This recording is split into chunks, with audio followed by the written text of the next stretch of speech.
19 মাস হয়, কিন্তু শরিয়াতে ইসলামে যে 12টা মাস, এই 12 মাসে যে 1 বছর হয়, এই 12টা মাসের হিসাব এর সম্পর্ক কিন্তু চাঁদের সঙ্গে তারিখ পরিবর্তন হয়।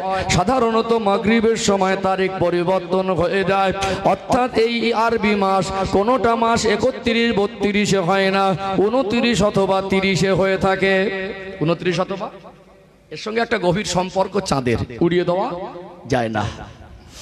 আমার আপনার নবী, দয়ার নবী, মায়ার নবী, রাহমাতাল লিল আলামিন, আমাদের নবীও এই মুহররম মাসের 10 তারিখে রোজা রেখেছেন।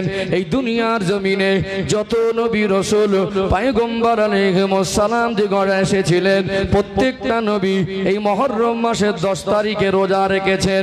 এই মুহররম মাসের 10 তারিখ শরীয়তের পরিভাষায় ইয়াউমুল আশুরা বলা হয়।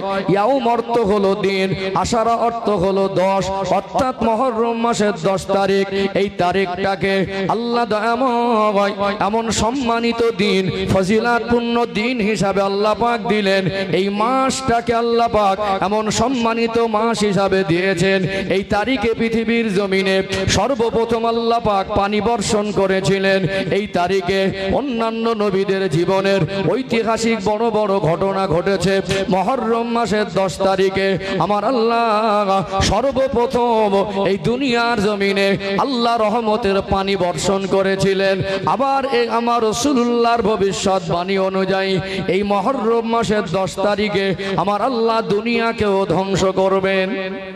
খুব অল্প সময় যদি বোঝাই, সব নবীরা এই মাসে রোজা রেখেছেন। অনেক ঐতিহাসিক ঘটনা এই মাসের 10 তারিখে ঘটেছে। আবার এই মাসে আল্লাহ পৃথিবী শুরু করেছিলেন, পানি বর্ষণ করেছিলেন। আবার এই মাস আল্লাহ পৃথিবী ধ্বংস করবেন। এই যে 12 মাসে 1 বছর, আল্লাহর কোরআন অনুযায়ী সূরা তাওবা 36 নম্বর আয়াত আল্লাহ পাক বলছেন যে মিনহা আরবাতুন হুরুম, ওই 36 নম্বর আয়াতে ওই যে 12 মাসে 1 বছর আল্লাহ বলছেন এর ভিতরে 4টে মাস সম্মানী। রোজার মাস, রমাদানুল মোবারক মাস, স্পেশাল মাস। এছাড়াও 4টে মাস সম্মানী, আল্লাহর কোরআনের ভাষায় স্পষ্ট। এর ভিতরে 4টে কোন কোন মাস? 3টে ধারাবাহিক, বছরের শেষ 2টো মাস আর প্রথম একটা, জিলকদ জিলহজ্জা বছর শেষ, তারপরে মুহররম। এই 3টে ধারাবাহিক। আর একটা হলো রজব মাস, যে মাসে আল্লাহ পাক তার হাবিবকে তার দরবারের মেহমান করেছিলেন, মেরাজের মাস। এই 4টে মাস সম্মানী। এর ভিতরে এই 4টের মধ্যে আবার একটা মাস আল্লাহর কাছে স্পেশাল, সেটা হলো শাহরুল্লাহিল মুহররম। আল্লাহ নবী বলছেন এই মুহররম মাস হলো আল্লাহ পাকের মাস। জোরে বলো সুবহানাল্লাহ। এই মাসে আমাদের করণীয় হলো নবীদের জীবনের ঐতিহাসিক ঘটনা দ্বারা যেটা আমাদের শিক্ষা, আমরা যদি মুসিবতে থাকি আল্লাহর কাছে দোয়া চাওয়া, আল্লাহ আমাকে মুসিবত মুক্ত করে দেন। আমরা যদি ঋণগ্রস্ত হয়ে থাকি আল্লাহর কাছে ঋণ মুক্তির দোয়া চাওয়া। আমরা যদি অসুস্থ হয়ে থাকি আল্লাহর কাছে সুস্থতা লাভের জন্য দোয়া চাওয়া। আমরা যদি বিভিন্ন পেরেশানিতে থাকি, শারীরিক অথবা মানসিক, আল্লাহর কাছে পেরেশানি মুক্তির দোয়া চাওয়া। আমার কওম যদি জটিলতা বা অন্ধকারে ডুবে থাকে, আমার কওমের স্বার্থে আল্লাহর কাছে চেয়ে নেওয়া। তাহলে এমন একটা দিন আমাদেরকে আল্লাহ স্পেশাল করে দিয়েছেন, যে দিনটার ইতিহাস পৃথিবীর শুরু থেকে আর শেষ পর্যন্ত একটা নির্ধারিত স্পেশাল দিন হিসাবে আল্লাহ দিয়েছেন। বলুন সুবহানাল্লাহ। তারপরে দেখবেন এই রোজা ফরজ হয়েছিল 2য় হিজরি সনে। কত হিজরি সনে? 2য় হিজরি সনে। কিন্তু আল্লাহ নবী সাল্লাল্লাহু আলাইহি সাল্লাম হিজরত করে যখন মদিনায় গেলেন প্রথম বছর, তারপরে 2য় বছর, ওই 2য় বছরে আল্লাহ রোজার আয়াত ফরজ করে রোজা ফরজ করলেন। তাহলে রোজা ফরজ হলো কত হিজরি সনে? 2য় হিজরি সনে। আর আল্লাহ বলছেন যে ইয়া আইয়ুহাল্লাযীনা আমানু কুতিবা আলাইকুমুস সিয়াম, হে ঈমানদার সম্প্রদায়, আমি আল্লাহ তোমাদের উপরে রমাদানের রোজাকে ফরজ করেছি। একটা স্পেশাল মাসেই রোজা ফরজ করেছেন। কি মাস? ওটা রোজার মাস। ওই মাসে চাঁদ দেখে রোজা রাখতে হয়, আর চাঁদ দেখে ঈদ পড়তে হয়। তাহলে 12 মাস যে ছিল, তারিখ সাল গণনা হিসাব তখন ছিল না, কিন্তু 12টা মাস ছিল। ঠিক তেমনি মুহররম মাসের যে রোজার ফজিলত আমি বেশি বলছি না, কারণ সময়টা পার হয়েছে। চাইলে নফল রোজা রাখতে পারেন, তবে অনেকে 9-10 রোজা রেখেছিলেন।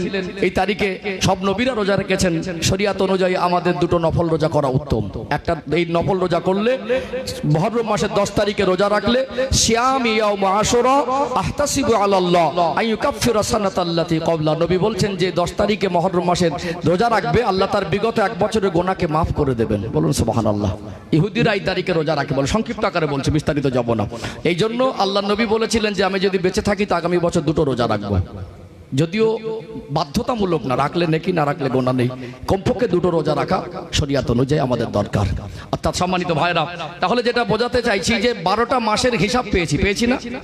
আল্লাহ সেই দিন থেকে 12 মাসে 1 বছর হিসাব ঠিক করেছেন, আর সেদিন থেকে চালু করেছেন যেদিন থেকে চাঁদ তার গতিতে উদয় হয়েছে আর অস্তমিত গেছে। চলুন হিজরি সনটা ক্লিয়ার করি, আর একটু পরিষ্কার হয়ে যাবে। ও ভাইজানেরা, সোনার মানিক যুবকেরা, আব্বার মায়েরা, দুনিয়ার মানুষ সাল গণনা করুক আর না করুক, আল্লাহর হুকুমে 12 মাসে 1 বছর চাঁদ উদয় হয়, অস্তমিত যায়, মাসের পর মাস আর তারিখের পর তারিখ পরিবর্তন হয়। এটা হলো কোরআনের কথা। কিন্তু আমার আপনার নবী, দয়ার নবী, মায়ার নবী যতদিন হায়াতে ছিলেন, আল্লাহর নবীর সময় এই হিজরি সন গণনা ছিল না। আল্লাহ নবী ওফাত হয়ে গেল, খলিফা হলেন হযরত আবু বকর সিদ্দিক রাদিয়াল্লাহু আনহু। তানার খেলাফত শাসন আমলে হিজরি সন গণনা শুরু হয়নি। দ্বিতীয় খলিফা হলেন হযরত ওমর ফারুক রাদিয়াল্লাহু আনহু। একটা সময় তিনি বিচক্ষণী মানুষ ছিলেন, বিশিষ্ট সাহাবাদেরকে নিয়ে একটা মজলিস করে বলতে লাগলেন, ও নবী পাকের সাহাবীরা, যেহেতু আমাদের ধর্মীয় দৃষ্টিতে আমাদের জন্য আমার আল্লাহ 12টা মাস দিয়েছেন, অর্থাৎ আমরা যদি পার্সোনাল আমাদের সালটাকে ঠিক করে নিতে পারি, একটা সাল গণনা করতে পারি, অন্যের তৈরি ক্যালেন্ডার অনুসরণ করতে হবে না। আমাদের যখন 12টা মাস আল্লাহ দিয়েছেন, আমরা সাল গণনাটা শুরু করলেও সালের হিসাব রাখাটা সহজ হবে। সাহাবায়ে কেরামদের নিয়ে ওমর রাদিয়াল্লাহু আনহুর খেলাফত শাসন আমলে ওমর রাদিয়াল্লাহু আনহু পরামর্শ করতে লাগলেন। কোন সাহাবী বলতে লাগলেন, কোন সময় থেকে সাল গণনা ধরা যায়? কেউ কেউ মন্তব্য করেছিলেন, আল্লাহ নবী যেদিন এই দুনিয়ার জমিনে তশরীফ এনেছিলেন ওই সময় থেকে ধরা হোক। অনেক কোন সাহাবীরা অন্য মত প্রকাশ করেছিলেন। শেষ বেশ একটা সিদ্ধান্ত হলো, নবী আমার যখন হিজরত করে মক্কার জমিন থেকে মদিনায় চলে এসেছিলেন, ওই হিজরতের সময় থেকে হিজরি সনের গণনাটা ধরা হয়েছিল। কোন সময় থেকে? আল্লাহ নবী মদিনায় 10 বছর অতিবাহিত করেছেন, নবীর ওফাত হয়ে গেল। আবু বকর হুজুর 2 বছর 3 মাস খেলাফত সামলেছেন, তার ওফাত হয়ে গেল। মিনিমাম 10-12 বছর পরে, নবীর ওফাতের পরে ওমর রাদিয়াল্লাহু আনহু হিজরি সালের গণনা শুরু করছেন। সাল তাহলে কোন সময় থেকে ধরা হলো? পরামর্শে সাহাবীদের ওমর হুজুর শুরু করলেন হিজরতের সময় থেকে। কোন সময় থেকে? হিজরতের। এই জন্য বিভিন্ন সিরাতের কিতাবে, হাদিসের লেখা লাইনে দেখবেন যে প্রথম হিজরি সনে, দ্বিতীয় হিজরি সনে। এটা হিসাব রাখতে সুবিধা হয়েছে। হিসাব রাখতে আল্লাহ পাক ওমর রাদিয়াল্লাহু আনহু কেমন দূরদর্শিতা দিয়েছিলেন। তিনি দেখলেন যে আমাদের পার্সোনাল ক্যালেন্ডার ব্যবহার করতে পারো, আমাদের সাল দরকার। তাহলে সালটাকে ওমর হুজুর শুরু করলেন তান খেলাফত শাসন আমলে। ধরা হলো কোন সময় থেকে? আল্লাহ নবীর হিজরতে সময় থেকে। আজকে গোটা বিশ্বে যে কোনো দেশে যেতে গেলে কিছু লিগ্যাল প্রসেস মানতে হয়, যেমন পাসপোর্ট লাগবে, ভিসা করতে হয়, হয় না? এবং এক দেশ থেকে আরেক দেশে যেতে গেলে এখন উন্নত প্রযুক্তি, উন্নত সিস্টেম পদ্ধতি, ইমিগ্রেশন হয় না? আপনাকে ফিঙ্গারপ্রিন্ট দিতে হবে, আপনার ছবি করবে, কোন টাইমে এন্ট্রি করছেন, কত তারিখে আবার বেরোচ্ছেন কিনা, ভিসার মেয়াদ কি, সব তাদের কাছে তথ্য সংগ্রহ করে রাখে। পৃথিবীতে যে কোনো রাষ্ট্রে যাবেন, ন্যাশনাল ভাবে প্রত্যেকটা রাষ্ট্রে ম্যাক্সিমাম দেশে ইংরাজি ক্যালেন্ডার ব্যবহার হয়। কি হয়? আপনি যে কোনো রাষ্ট্রে যান, যে ইমিগ্রেশনে যে স্ট্যাম্পটা ব্যবহার করে পাসপোর্টে, ওটা ইংরাজি ক্যালেন্ডার। অর্থাৎ আজও সৌদি আরবে যারা গিয়েছেন, আবার রসুলের দরবারের মেহমান যারা হয়েছেন, বাড়ি গিয়ে পাসপোর্টটা খুলে দেখবেন এখনো ওতে আরবিতে স্ট্যাম্প মারা আছে। ওমর রাদিয়াল্লাহু আনহু যে স্ট্যাম্প ব্যবহার করেছিলেন বা ক্যালেন্ডার চালু করেছিলেন, ওই ক্যালেন্ডারের ভিতরে গোটা বিশ্বে সব দেশ তারা তাদের মতো করে ইংরেজি ক্যালেন্ডার ফলো করলো। সৌদি আরবের বুকে পরবর্তীতে এখন যে মোহাম্মদ বিন সালমান বাদশাহ, এতে একের পর এক শরিয়াতের বিধানগুলো ছাড়তে শুরু করছে। এটা দুঃখজনক, কিয়ামতের আলামত। কিন্তু ছেটে বাদ দিতে পারে। তবে মনে রাখবেন, যদি কথা আমার নিজের পাসপোর্টে আমি যেটা দেখেছি, আমি ভাবলাম যে ইতিহাস পড়ে দেখলাম যেটা, আর বর্তমান প্রেক্ষাপটে যে ক্যালেন্ডারটা বর্তমান সৌদি সরকার ফলো করে এবং যেটা তাদের ইমিগ্রেশনের মতো একটা গুরুত্বপূর্ণ প্ল্যাটফর্মে স্ট্যাম্প ব্যবহার করে, সেখানে ইংরেজি সালের উল্লেখ নেই, ওটা আরবি হিজরি সনই উল্লেখ করা আছে। এটা ওমর হুজুর চালু করেছিলেন। বলুন সুবহানাল্লাহ। তাহলে আমাদের মুসলমানদেরকে অন্যের অনুসরণ না করলেও চলবে। আল্লাহ পাক ইসলামের বিধানের ভিতরে এমন কিছু দিয়েছে, আল্লাহ পৃথিবীর মানুষের জীবন ব্যবস্থার মধ্যে সবকিছু যেটা প্রয়োজন আল্লাহ সবটাই দিয়েছেন। যেটা বলুন সুবহানাল্লাহ। তাহলে হিসাব বুঝতে পারছেন? তাহলে প্রথমত 12 মাসের উৎপত্তি জানলাম, দ্বিতীয়ত হিজরি সনের হিসাবটাও জানলাম। এটা 1447 হিজরি রানিং, যেহেতু মুহররম মাস। আল্লাহর নবীর ওফাত হয়েছিল 10ম হিজরির পরে, তাহলে মদিনা ছিলেন 10 বছর। কত বছর? তাহলে 47 থেকে 10 বাদ দিলে 37। আমার নবীর ওফাত হয়েছে কম বেশি 1437 বছর আগে। কত বছর আগে? 1437 বছর আগে, অর্থাৎ এটা হলো সালের হিসাব। চলুন আমি ধাপে ধাপে আগে বাড়বো, যে খেলাফত মানে খলিফা নির্বাচন পদ্ধতিটা জানবো, এবং এর ভিতর থেকে আমাদের অনেক কিছু ঈমান আমল মজবুত করার, আকীদা মজবুত করার কিছু শিক্ষা আমাদের ভিতরে উঠে আসবে ইনশাআল্লাহ। একটা পর্ব বুঝতে পেরেছেন? ধাপে ধাপে আগে বাড়ি, যেহেতু সারা বছরই তখন জলসা মাহফিল হয়। অন্যান্য জেলায় মানুষ ভাবে যে বর্ষার সময় জলসা হয়। আমি তো আসাম, ত্রিপুরা, মেঘালয় যাই, বিভিন্ন মানে উত্তরবঙ্গের বেশ কয়েকটা জেলাতেও মাহফিল করি। সাধারণত ঠান্ডার সময় জানুয়ারি ডিসেম্বরে মাহফিলগুলো বেশি হয়, কিন্তু আমাদের এই সমস্ত এলাকায় যখন নবী দিবস আসে, মুহররম মাস আসে, শবে মেরাজের সময় আসে, আমরা ঠান্ডা, বর্ষা, গরম দেখি না। আল্লাহর কথা শোনার জন্য আমরা সবসময় প্রস্তুত থাকি। আল্লাহ আমাদের কবুল করেন। যারা মেহনত করেছেন আল্লাহ তাদের উত্তম জাযা বদলা দান করেন, যারা দান করেছেন আল্লাহ তাদের মালে বরকত দান করেন। বলেন আল্লাহুম্মা আমিন। কারণ ভালোবাসা, মহব্বতটা সবসময় টাইম ধরে হয় না, এটা আবেগের ব্যাপার। কথা ঠিক না বেঠিক? ও ভাইজানেরা, সোনার মানিক যুবকেরা, আব্বারা, মায়েরা, চলুন খলিফা নির্বাচন পদ্ধতি কি আজ বর্তমান সময়ে আমাদের জানা দরকার আছে না নেই? যেহেতু কারবালার ইতিহাস শোনার জন্য অনেকে আবেগপ্রবণ হয়ে থাকে। তবে কারবালার ইতিহাসটা কেন হয়েছিল? আল্লাহ নবীর নওয়াসা হযরত ইমাম হোসেন রাদিয়াল্লাহু আনহুকে কেন শহীদ করা হয়েছিল? এই কেন কথার উত্তরটা অনেকে খোঁজেন না, এবং তার শিক্ষা কি, এবং ওই ঘটনা থেকে করণীয় বর্জনীয় কি, সেটা জানার আগে কারণ উদ্ঘাটন করতে গেলে খলিফা নির্বাচন পদ্ধতি একটু জানা দরকার আছে না নেই? খলিফা নির্বাচনের পদ্ধতি হলো 4টা। খুব গভীর মনোযোগ দিয়ে শুনুন, ধাপে ধাপে স্পষ্ট করে দেব। আল্লাহ দয়াময় আমার আপনার নবী, দয়ার নবী, মায়ার নবীকে আমার আল্লাহ দুনিয়া জমিনে রহমত শুরু করে রহমাতাল লিল আলামিন করে প্রেরণ করেছিলেন। জোরে বলুন সুবহানাল্লাহ। নবী আমার 40 বছর বয়স হলো, বড় হয়ে গেলেন। আল্লাহ নবী 40 বছর বয়সে আল্লাহ পাক নবুয়ত দিলেন। নবুয়ত পাওয়ার পরে আল্লাহর দেওয়া মহান দায়িত্ব, কলেমার বাণী প্রচার করতে শুরু করলেন। মক্কার জমিনে টানা 13 বছর কলেমার বাণী প্রচার করেছেন। এই 13 বছর দিন প্রচারের প্রেক্ষাপটটা এত কঠিন আর টাফ ছিল, আল্লাহ নবী জীবনে বহু ঘাত প্রতিঘাত সহ্য করতে হয়েছে। ঘাত প্রতিঘাতকে উপেক্ষা করে, কোনো বাধা প্রত্যেকে কেয়ার না করে নবী আমার আল্লাহ দেওয়া মহান দায়িত্ব পালনে তিনি মশগুল ছিলেন। এর বিনিময়ে আল্লাহ নবীকে দুনিয়ার মানুষ গালাগালি দিয়েছে। মক্কার কাফের মুশরিকরা আল্লাহ নবীকে ছোট বড় কথা বলেছে।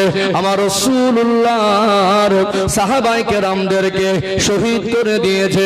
তায়েফের জমিনের মাটি আমার নবীর রক্ত মোবারকে লাল হয়ে গেছে। 13 বছর কলেমার বাণী প্রচারের সময় আল্লাহ পাক এই 13 বছর ধরে ধীরে ধীরে কোরআনুল কারীমের আয়াত নাজিল করতে লাগলেন। কখনো একটি সূরা, কখনো একটি আয়াত, কখনো 2 বা 10টি আয়াত। আল্লাহ যখন যেভাবে কোরআনুল কারীমের আয়াত নাজিল করেছেন, আমার রাসূলুল্লাহ সেটা মক্কার মানুষকে শুনিয়েছেন, আর সেটা সমাজে বাস্তবায়ন করার চেষ্টা করেছেন। 53 বছর বয়স পর্যন্ত মক্কা ছিলেন। 40 বছর বয়স নবুয়ত, আর 13 বছর দিন প্রচার। এই 13 বছরের জীবনটা খুব কষ্টের ছিল। ঘাত প্রতিঘাত, বাধা আপত্তি সবকিছু পারিয়ে আল্লাহ নবী দিন প্রচার করেই গেলেন। তখন কমপ্লিট কোরআন নাজিলও হয়নি। হয়েছে কি? সব সূরা কি আল্লাহ মক্কা নাজিল করেছিলেন না, মদিনার কিছু সূরা আছে। কোরআন শরীফের সূরার ভিতরে কোন সূরা কোথায় নাজিল হয়েছিল সেগুলো কোরআন শরীফের সূরার উপরে ছোট ছোট আরবি জোড়ানো অক্ষরে লেখা আছে, দেখবেন। সব সূরা মক্কায় নাজিল হয়নি। তার মানে 13 বছরে আল্লাহ নবী কোরআনের আইন সমাজে বাস্তবায়ন করে একটা ইসলামিক রাষ্ট্র ব্যবস্থা বাস্তবায়ন করবেন, সেইটা আল্লাহ নবীর পক্ষে হয়েও উঠেনি। 13 বছর পরে এত কঠিন পরিস্থিতির সম্মুখীন হলো আল্লাহ নবীকে একটা সময় নিজের জন্মভূমি ছেড়ে হিজরত করতে হয়েছে না হয়নি? হিজরত করতে হয়েছে না? নবী আমার 13 বছর দিনের খেদমত করলেন। 53 বছর বয়স হয়ে গেল। আল্লাহ আল্লাহর নবীকে জানে মেরে দেবে। আল্লাহর হুকুমে নবী আমার তাদেরকে তাদের চক্রান্ত থেকে বাঁচার জন্য তিনি হিজরত করে মক্কার জমিন থেকে মদিনায় চলে গেলেন। মদিনায় গিয়ে 10 বছর, এই 10 বছরের জীবন আমার নবীর জন্য সহজ ছিল না। ছোট বড় মিলিয়ে কম বেশি 10 বছরে 80টার মতো যুদ্ধের সম্মুখীন হতে হয়েছিল। যদি বছরে ভাগ করে দেন 10 বছর 8-10কে 80টা, এত সহজ ছিল মনে হয় নাকি? আমরা কয়েকটা বড় বড় যুদ্ধের নাম জানি, মানে বদরের যুদ্ধ, উহুদের যুদ্ধ, খন্দকের যুদ্ধ, খাইবারের যুদ্ধ, এগুলো জানি। ছাড়াও ছোট বড় ঘাত প্রতিঘাত আল্লাহর নবী সাহাবাদের উপরে এসেছে। ও ভাইজানেরা, সোনার মানিক যুবকেরা, আব্বারা মায়েরা, নবী আমার মদিনায় গিয়ে মদিনার মানুষের অবদানে, মদিনার মানুষের ভালোবাসায়, মদিনার মানুষের প্রাণের ত্যাগে খুশি হয়ে গেলেন, তাদের সাহায্য সহযোগিতা পেতে লাগলেন। আল্লাহ নবী 13 বছর ধরে কলেমার বাণী প্রচার করে আর আল্লাহ নবীর উপর আল্লাহ কোরআনুল কারীমের আয়াত নাজিল করেছেন। 23 বছর ধরে আমার আল্লাহ কমপ্লিট কোরআনুল কারীমকে নাজিল করেছেন। এই 23 বছর ধরে আল্লাহ পাক ধাপে ধাপে নামাজ ফরজ করেছেন, রোজাকে ফরজ করেছেন, পর্দাকে ফরজ করেছেন, মদকে হারাম করেছেন, সুদকে হারাম করেছেন, জেনাকে হারাম করেছেন। যখন যেটা আল্লাহ নাজিল করেছেন আমার নবী সেটা সমাজে বাস্তবায়ন করেছেন। 23 বছরের পর একটা ফলাফল হলো আল্লাহর নবী মক্কা মদিনার পরিবেশটাকে পরিবর্তন করে আল্লাহর কোরআনের আলো বাস্তবায়ন করলেন, একটা ইসলামিক রাষ্ট্র শাসন কায়েম করেছিলেন। জোরে বলুন সুবহানাল্লাহ। 23 বছরে অন্ধকারে ডুবে থাকা মানুষদেরকে নিয়ে একটা সমাজ ব্যবস্থাকে পুরো পাল্টে দিলেন। সেখানে আল্লাহর কোরআন দিয়ে রাষ্ট্র শাসন হচ্ছে। এই 23 বছরের মেহনতের ফসল আল্লাহ নবীর নূরের হাতে হাত দিয়ে ঈমানের কলেমা পড়ে মুসলমান হয়েছিলেন। আমার রাসূলুল্লাহর সাহাবার সংখ্যা হলো কম বেশি 1.5 লাখ সাহাবা। জোরে বলুন সুবহানাল্লাহ। 1.5 লাখ সাহাবা হলো কমপ্লিট কোরআনুল কারীম পেলেন, আর সেগুলো কোরআনের আইনগুলোকে আল্লাহর নবী বাস্তবায়ন করলেন। যেখানে মানুষ মারামারি, কাটাকাটি, দাঙ্গা, ফিতনা, রাহাজানি, অন্যায়, অনাচার, জুলুম, অত্যাচার, জেনা, ব্যভিচার, এমনকি দুনিয়ায় মানুষের জীবনে শান্তি বলে কিছু ছিল না। ওই অন্ধকারে ডুবে থাকা মানুষদেরকে নিয়ে আল্লাহর নবী শান্তি কায়েম করলেন। যেখানে সামান্য মাল নিয়ে গেলে রাস্তায় লুটপাট হয়ে যেত, ঘরে কিছু মাল থাকলে নিশ্চিন্তায় ঘুম হতো না, সেখানে চুরি বন্ধ হয়ে গেল, ডাকাতি বন্ধ হয়ে গেল, লুটপাট বন্ধ হয়ে গেল, মেরে খাওয়া মস্তানি বন্ধ হয়ে গেল। আল্লাহর কোরআনের রাষ্ট্র শাসন, মহিলারা নিরাপত্তাহীনতায় ভুগতেন, নিরাপত্তা এসে গেল, প্রত্যেকটা মা বোন পর্দা আবদ্ধ হয়ে গেল, বেহাপনা অলঙ্গপনা মিটে গেল। যেখানে মানুষ সামান্য মাল রেখে চিন্তা করত, আল্লাহর নবী কোরআনের রাষ্ট্র শাসন কায়েম করলেন। সোনার দোকানগুলো without security, without CC camera ছাড়াও আল্লাহর নবীর পিছনে এসে নিশ্চিন্তায় ইক্তেদা করে নামাজ পড়তেন। জোরে বলুন। তাহলে 23 বছরের ফলাফল আল্লাহর কোরআনের বিধান দিয়ে রাষ্ট্র শাসন করা। সর্বোচ্চ আল্লাহ তাআলা সৃষ্টি জগতের মধ্যে আমার রাসূলকে সৃষ্টি জগতের জন্য নবী করেছেন, আল্লাহ সৃষ্টি জগতের জন্য নেতাও বানিয়েছেন। জোরে বলুন সুবহানাল্লাহ। নবী যখন কোরআনের রাষ্ট্র শাসন কায়েম করলেন, আমার নবী তো সর্বোচ্চ নেতা। সব আমার নবীর কাছেই। এই মদিনার মসজিদে নববী শরীফ ওটাই হাইকোর্ট, ওটাই সুপ্রিম কোর্ট, ওটাই মানুষের জীবনের সমস্যার সমাধান। আল্লাহ নবীর কাছে গেলে নবী সেটা সমাধান দিতেন। আমার নবীর কথা মতো সব সাহাবা ওটা বসা করতেন। তাহলে 23 বছরের ফলাফলে একটা ইসলামিক রাষ্ট্র শাসন। আল্লাহ নবী জীবনে একবার হজ করেছিলেন। বিদায়ী হজের ভাষণ প্রাককালে কোরআনুল কারীমের 6 নম্বর পারা সূরাতুল মায়েদার 3 নম্বর আয়াত নাজিল করে আমার আল্লাহ দিন কমপ্লিটের ঘোষণা দিলেন। আল-ইয়াওমা আকমালতু লাকুম দীনাকুম ওয়া আতমামতু আলাইকুম নি'মাতি ওয়া রাদিতু লাকুমুল ইসলাম দীনা। আল্লাহ বলেন, আল-ইয়াওমা আকমালতু লাকুম দীনাকুম, আজকে আমি আল্লাহ দ্বীনকে কমপ্লিট করে দিয়েছি। ওয়া আতমামতু আলাইকুম নি'মাতি, আমি আল্লাহ নিয়ামতকে পরিপূর্ণ করে দিয়েছি। ওয়া রাদিতু লাকুমুল ইসলাম দীনা, আমি আল্লাহ ইসলামের উপরে রাজি খুশি সন্তুষ্ট হয়ে গেছি। তাহলে আল্লাহ একটা সময় ঘোষণা দিলেন দিন কমপ্লিট মানে আর এর ভিতরে পরিবর্তন সংযোজনের কিছু প্রয়োজন নেই, নিয়ামতকেও পরিপূর্ণ করেছি আর আমি আল্লাহ ইসলামের উপরে সন্তুষ্ট রাজি হয়ে গেছি। সাহাবারা বুঝলেন আমার আল্লাহ যখন দিন কমপ্লিট করেছেন নবী হয়তো আমাদের মাঝে আর বেশি দিন থাকবেন। একটা দুশ্চিন্তার বোঝা বয়ে পড়া, তো আল্লাহ নবী হয়তো আমাদের মাঝে আর বেশি দিন থাকবেন না। চিন্তা হতো আমাদের রসুল যদি চলে যায় কে নেতৃত্ব দেবে, এই ইসলাম জীবন ব্যবস্থার স্টারিংটা কে ধরবে। আল্লাহর কোরআন দিয়ে রাষ্ট্র শাসন, আল্লাহর কোরআনের রাষ্ট্র শাসনের মূল বিধানে একটা বড় শিক্ষা হলো একজন ইমামকে মানা, একজন নেতা নির্বাচন করা, একজন নেতার নেতৃত্বে তার অধীনে জীবন অতিবাহিত করা। কথা বুঝতে পারছেন না? আল্লাহর অধীনে সবাই আমরা, কিন্তু একজন নেতার নেতৃত্ব মানতে হবে। ফরজ নামাজের মতো একটা গুরুত্বপূর্ণ ইবাদত, সেখানে ইমাম ছাড়া ফরজ নামাজ ইমামতি ছাড়া নামাজ হবে? বুঝতে পারছেন না? একজন ইমাম লাগবে। জানাজার মতো একটা নামাজ, সেখানে একজন ইমাম প্রয়োজন হয় না?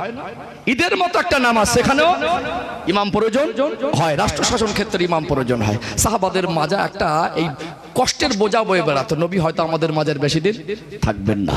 সাহাবায়ে কেরামেরা জিজ্ঞাসা করতেন, ইয়া রাসূলুল্লাহ, ইয়া হাবিবাল্লাহ, হুজুর আজকে বিপদে মুসিবতে বিভিন্ন সমস্যায় আপনার কাছে চলে আসি, আপনি সমাধান দেন, আমরা সবাই আপনার নেতৃত্ব মানি। যেদিন আপনি থাকবেন না আপনার পরে আমরা কার অনুসরণ করব, কার কথা মতো চলবো, আমাদের নেতৃত্ব কে দেবে? আল্লাহ নবী তিনি বললেন, ও আমার সাহাবারা, আমি রাসূলুল্লাহ, আমার পরে তোমাদের জন্য কে নেতা হবে আমি ডাইরেক্টলি কারোর নাম বলতে পারবো না। ডাইরেক্ট আমার পরে অমুক ব্যক্তি নেতৃত্ব দেবে, সে খলিফা হবে, এইটুকু আমি রাসূল বলতে পারবো না। জনগণ যাকে পছন্দ করবে সে হবে নেতা। তবে ভালো করে মগজে ঢুকে নেন, নোট করে নেন, আধুনিক আমাদের সমাজে যে গণতন্ত্র আর ইসলামের গণতন্ত্রের মধ্যে পার্থক্য আছে। আমি ক্লিয়ার করবো ধাপে ধাপে। অজেরও কিন্তু অনেক রকম কোয়ালিটি আছে, আমি পাট করে এই জন্য প্রথম থেকে সাজিয়ে নিয়ে যাচ্ছি, বিষয়টা একেবারে স্পষ্ট করে বোঝা যাবে। কথা কি বুঝতে পারছেন? এই খলিফা নির্বাচন পদ্ধতিটা আল্লাহর নবী থেকে একটা প্রকার আসবে, এই জন্য আমি এখান থেকে ক্লিয়ার করছি। সম্মানিত ভাইরা, আল্লাহর নবী তাহলে সরাসরি নাম প্রকাশ করার নাই। কেন? আমি রাসূল একজনের নাম প্রকাশ করে গেলে নীতি হয়ে যাবে, রেওয়াজ হয়ে যাবে, এটা কি হয়ে যাবে? শরিয়াত হয়ে যাবে। নবী যদি কোনো বিষয়ে হ্যাঁ বলেন ওটা বিশ্বের মানুষের জন্য জায়েজ হয়, আমার রাসূল যদি না বলে দেন বিশ্বের মানুষের জন্য হারাম হয়ে যায়। নবী বললেই শরিয়াত হয়ে যাবে। তাহলে কারোর নাম দাদে আমি রাসূল বলে যাই, পরবর্তী সময় এটা নিয়ম হয়ে যাবে ও তার নাম বলুক। একদিন হয়তো একটা সময় গোড়াতে এমন একটা জায়গায় যাবে, 20 বছর বা 50 বছর বা 1000 বছর পরে গিয়ে এমন একটা লোকের হাতে ক্ষমতা থাকবে, সে তার স্বার্থ বা দুনিয়ার লোভে পড়ে এমন একজন মানুষের হাতে দিয়ে যাবে, ইসলামের রীতিনীতি ঠিক মতো সেই জায়গায় বোঝায় থাকবে না। আজ বর্তমান সময়ে এই যে সৌদির যে বাদশা, ইসলামের নিয়ম, কোরআনের রাষ্ট্র সংবিধান, আল্লাহর বিধান, কোরআনী সংবিধান দিয়ে যে রাষ্ট্র শাসন নবী চালু করেছিলেন, এর ভিতরে পরিবর্তন আসছে না? আসে না? যদি সেই নিয়মটা আজকে পরিবর্তন করে ফেলেছে, যার কারণে আজকে সৌদি আরবের মতো জায়গায় বার ওপেন হয়েছে, ভিডিও হল হচ্ছে না? আল্লাহ নবীর ভবিষ্যৎবাণী বুঝতে পারছেন। নবী বললেন যে আমি সরাসরি কারোর নাম বলে যেতে পারবো না, যে জনগণ যাকে যোগ্য মনে করবে সে হবে নেতা। কিন্তু এরপরে কিন্তু একটা আছে, চলুন কিন্তুটা পরিষ্কার করি ইনশাআল্লাহ। ও ভাইজানেরা, সোনার মানিক যুবকেরা, আব্বারা মায়েরা, খলিফা কে হবে? আল্লাহ নবীর ওফাতের পরে কে নেতৃত্ব দেবে? নবী আমার তিনি সরাসরি নাম প্রকাশ করেন নাই, নাম যদি বলে দিতেন ওটা হয়ে যেত শরিয়াত। আল্লাহ নবী এই জন্য নাম বলেন নাই, জনগণের উপরে ছেড়েছিলেন। কিন্তু বিষয় হলো আল্লাহ নবী জীবনী থেকে বেশ কিছু ইঙ্গিত পাওয়া যায়। একদিন আমার নবী বসা, একজন মহিলা সাহাবী আসলেন, আমার নবীকে বলেন, ইয়া রাসূলুল্লাহ, ইয়া হাবিবাল্লাহ, হুজুর একটা মাসআলা, একটা বিষয় আমাকে জানান। আল্লাহ নবী ওই মহিলা সাহাবিয়াকে তার প্রশ্নের উত্তরটা সুন্দর করে গুছিয়ে বলে দিলেন। ওই মহিলা সন্তুষ্ট হয়ে কিছুটা দূর যাবেন, থমকে দাঁড়িয়ে গেলেন। হঠাৎ তার মনে পড়ে গেল আল্লাহ নবী আজকে আছেন, আমার প্রশ্নের উত্তরটা পেয়ে গেছি। যদি কোনোদিন নবীকে না পাই, নবী যদি না থাকেন, কার কাছে জানবো? আবার বলেন ইয়া রাসূলুল্লাহ, ইয়া হাবিবাল্লাহ, আজকে আপনি আছেন বলে আপনার কাছে জেনেছি। কোনদিন যদি আপনাকে না পাই, আপনি যদি আমাদের মাঝে না থাকেন, তাহলে আমি কার কাছে জানবো? আল্লাহ নবী মুস্কি হেসে বলেছিলেন, মা আমি যদি না থাকি, আমাকে যদি না পাও, চিন্তার কি আছে? আমি আমার আবু বকরকে আপনাদের মাঝে রেখে গেলাম। যদি আমার অবর্তমানে জানার কিছু হয় তো আমার আবু বকরের থেকে জেনে নিও। এটা একটা। চলো আর একটা। ও ভাইজানেরা, সোনার মানিক যুবকেরা, আব্বার মায়েরা, নবী আমার একবার উহুদ পাহাড়ের উপরে আরোহণ অবস্থায় একদিকে হযরতে আবু বকর সিদ্দিক রাদিয়াল্লাহু আনহু, অপর দিকে হযরতে ওমর ফারুক রাদিয়াল্লাহু আনহু উহুদ পাহাড়টা নড়াচড়া শুরু করে। আল্লাহ নবী উহুদ পাহাড়কে সম্বোধন করে বলেন, ওরে উহুদ পাহাড়, তুই কি জানিস না তোর বুকে কে দাঁড়িয়ে আছে? স্বয়ং রহমাতাল লিল আলামিন তোর বুকে দাঁড়িয়ে আছে। আর একদিকে আমার সিদ্দিক আছে, আর একদিকে আছে শহীদ। আল্লাহ নবী জীবনী থেকে পাওয়া যায়, নবী আমার কখনো কোনো প্রসঙ্গে বলতেন, আমি আবু বকর ওমর। আল্লাহ নবীর জীবনে দুটো বড় সঙ্গী ছিলেন, হযরত আবু বকর, হযরত ওমর ফারুক রাদিয়াল্লাহু আনহু। ও ভাইজানেরা, সোনার মানিক যুবকেরা, আব্বারা মায়েরা, চলুন আর একটা পয়েন্ট তুলে ধরে আর একটু পরিষ্কার হয়ে যাবে। আল্লাহ নবীর ইন্তেকালের আগে হুজুর আমার 14 দিন মতো জ্বরে আক্রান্ত ছিলেন। শেষ 3টে দিনের অধিক এতটা বেশি অসুস্থ হয়েছিলেন, 17 ওয়াক্তের নামাজে ইমামতি করতে পারেন নাই। কত ওয়াক্তে? 17। 3 5 15 দুয়ে মানে 3 দিন প্লাস এত বেশি অসুস্থ আল্লাহ নবী ইমামতি করার মতো অবস্থায় ছিলেন না। একবারে সর্বশেষ নববী শরীফে গেলেন। আমার রাসূলুল্লাহ শরীরটা তো দুর্বল ছিল, আমার রাসূলুল্লাহ তোটা বেশি অসুস্থ ছিলেন। আল্লাহ নবী হেঁটে হেঁটে গিয়ে ইমামতি করবেন, এতটুকু শরীর ভালো ছিল না। দুজন সাহাবীর কাঁধে ভাত দিলেন, হযরতে আলী রাদিয়াল্লাহু আনহু, হযরতে আব্বাস রাদিয়াল্লাহু আনহুর কাঁধে ভাত দিয়ে নববী শরীফে গেলেন। আল্লাহ নবীর শরীর এতটা দুর্বল অসুস্থ দেখে গোটা মসজিদে নববী শরীফে কান্নার রোল পড়ে গেল।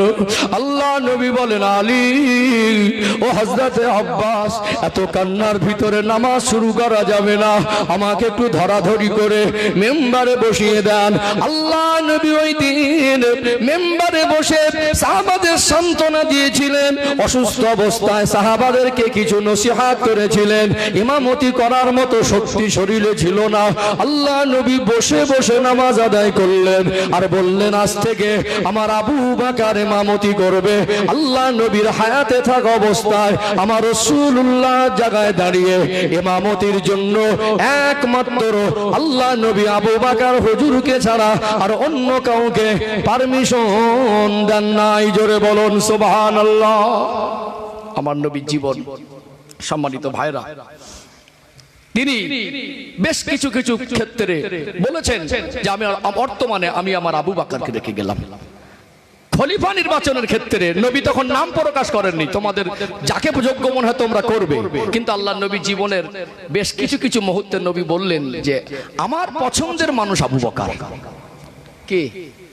ইঙ্গিত ছিল, ইশারা ছিল যে আমার অবর্তমানে এই ইমামতির জায়গাটা আবু বকরের জন্য, আমার অবর্তমানে তোমাদের নেতৃত্বটা আমার আবু বকরের জন্য। সরাসরি আল্লাহ নবী খলিফা বলে তাকে ঘোষণা না করলেও আল্লাহ নবী তাকে ইঙ্গিত দিয়েছিলেন যে আবু বকর তোমাদের জন্য যোগ্য হবে। আবু বকর তোমাদের জন্য। আল্লাহ নবীকে আল্লাহ ওহীর জ্ঞান দিয়েছিলেন। একটা তত্ত্ব হলো, পৃথিবীতে যারা নবী হন সেই নবীর থেকে উম্মতের জ্ঞান বেশি হয় না। সাধারণ মানুষের জ্ঞান হলো সাধারণ জ্ঞান, আর নবীদের জ্ঞান হলো ওহীর জ্ঞান।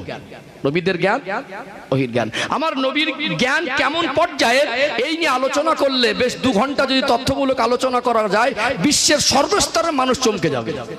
পৃথিবীতে যত বড় বৈজ্ঞানিক, দার্শনিক, ডক্টর, ইঞ্জিনিয়ার, ব্যারিস্টার, গবেষক, ঐতিহাসিকবিদ, যত বড় বড় দুনিয়ার শিক্ষাবিদ আছে, আমার রাসূলের থেকে কারোর জ্ঞান বেশি হতে, ও জ্ঞানের কোয়ালিটির আলোচনাটা পরবর্তীতে আমার আলোচনায় আমার করা আছে এবং পরবর্তী সময় কোনোদিন শুনে নেবেন। তবে এইটুকু বলি, আল্লাহর নবী তিনি হিকমত দেখে গেলেন, সাহাবারা আমি রাসূলুল্লাহ আমার অবর্তমানে তোমাদের জন্য আবু বকরকে রেখে গেলাম।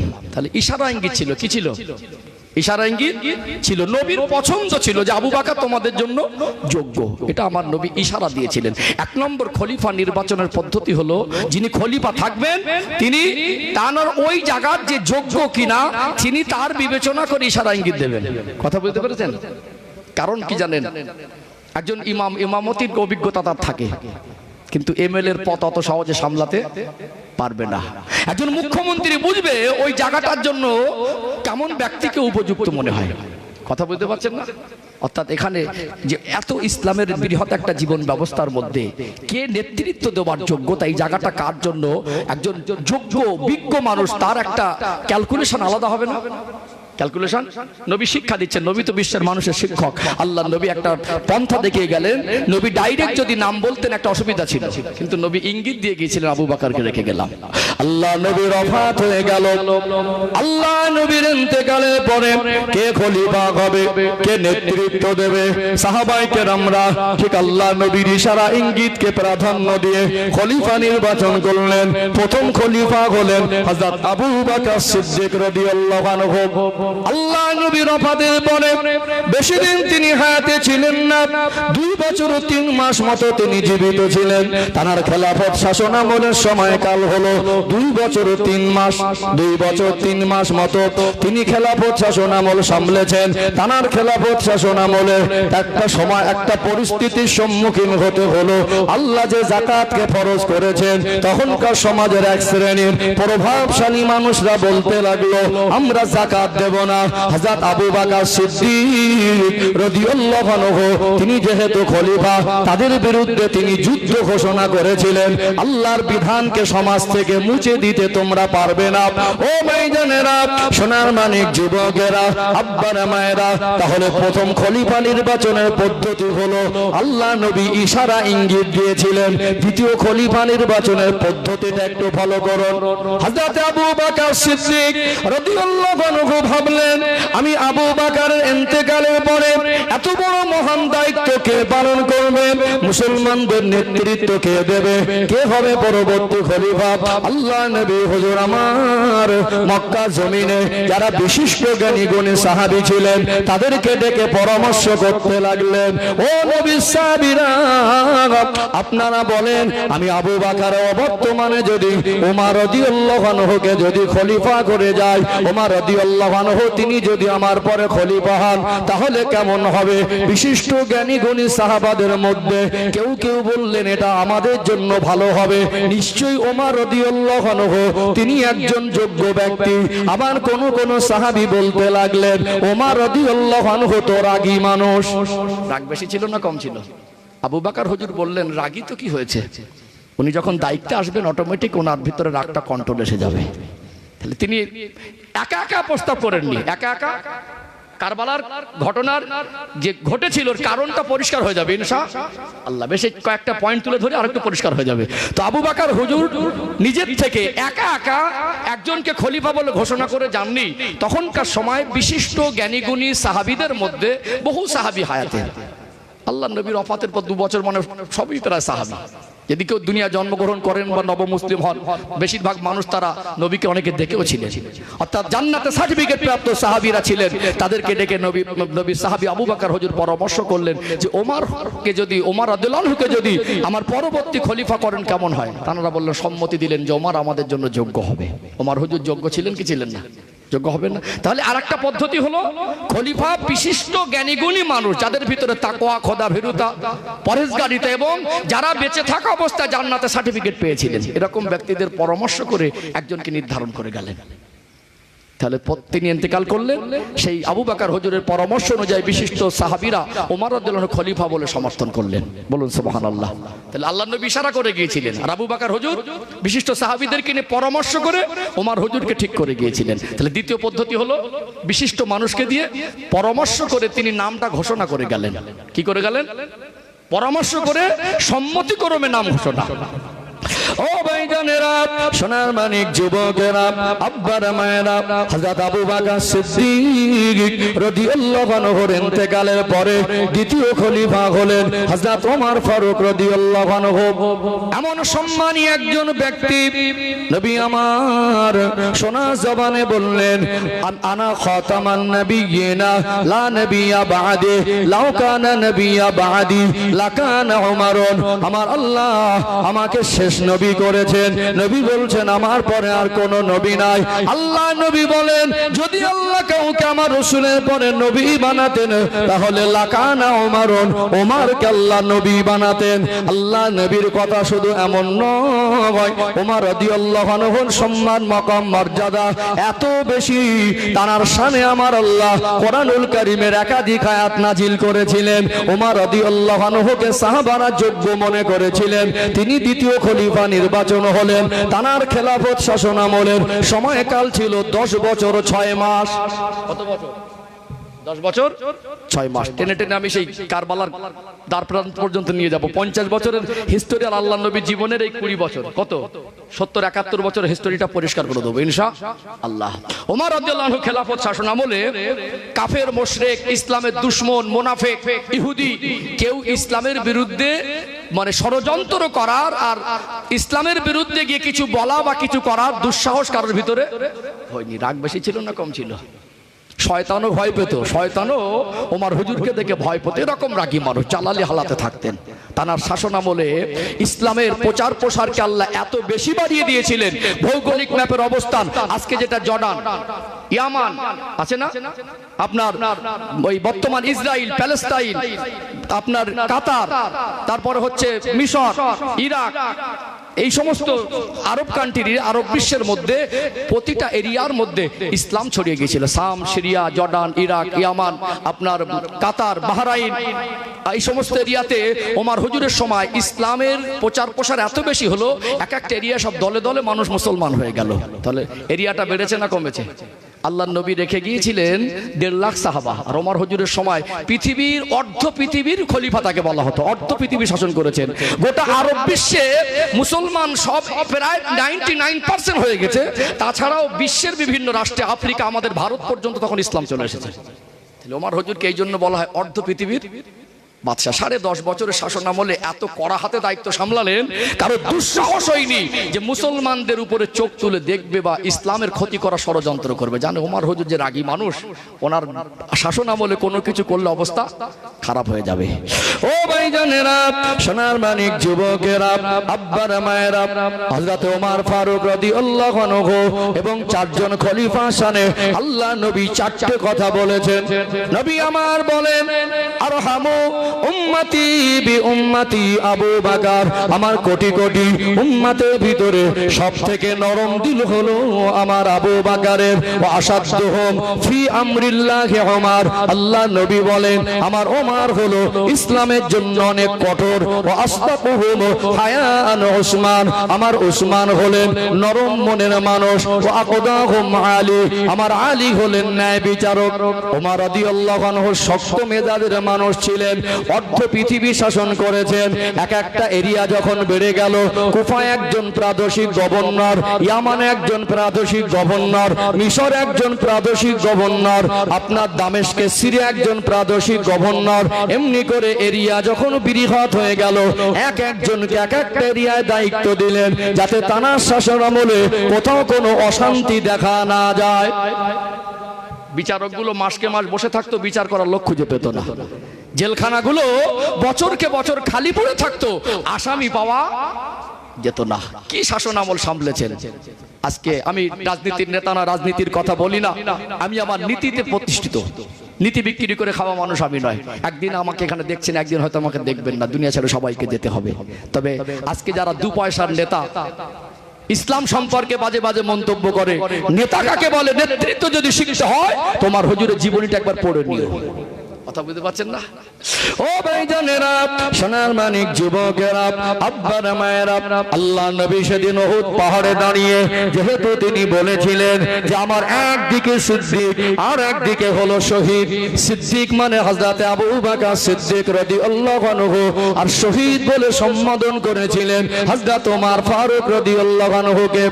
তিনি আল্লাহর কাছে দোয়া করতেন, ও রব্বুল আলামিন, আল্লাহ ও দয়াময় আল্লাহ, আমি ওমরের মরণটা যেন শাহাদাতের মরণ হয়, আর আমি ওমরের মরণটা যেন মদিনা শরীফে হয়।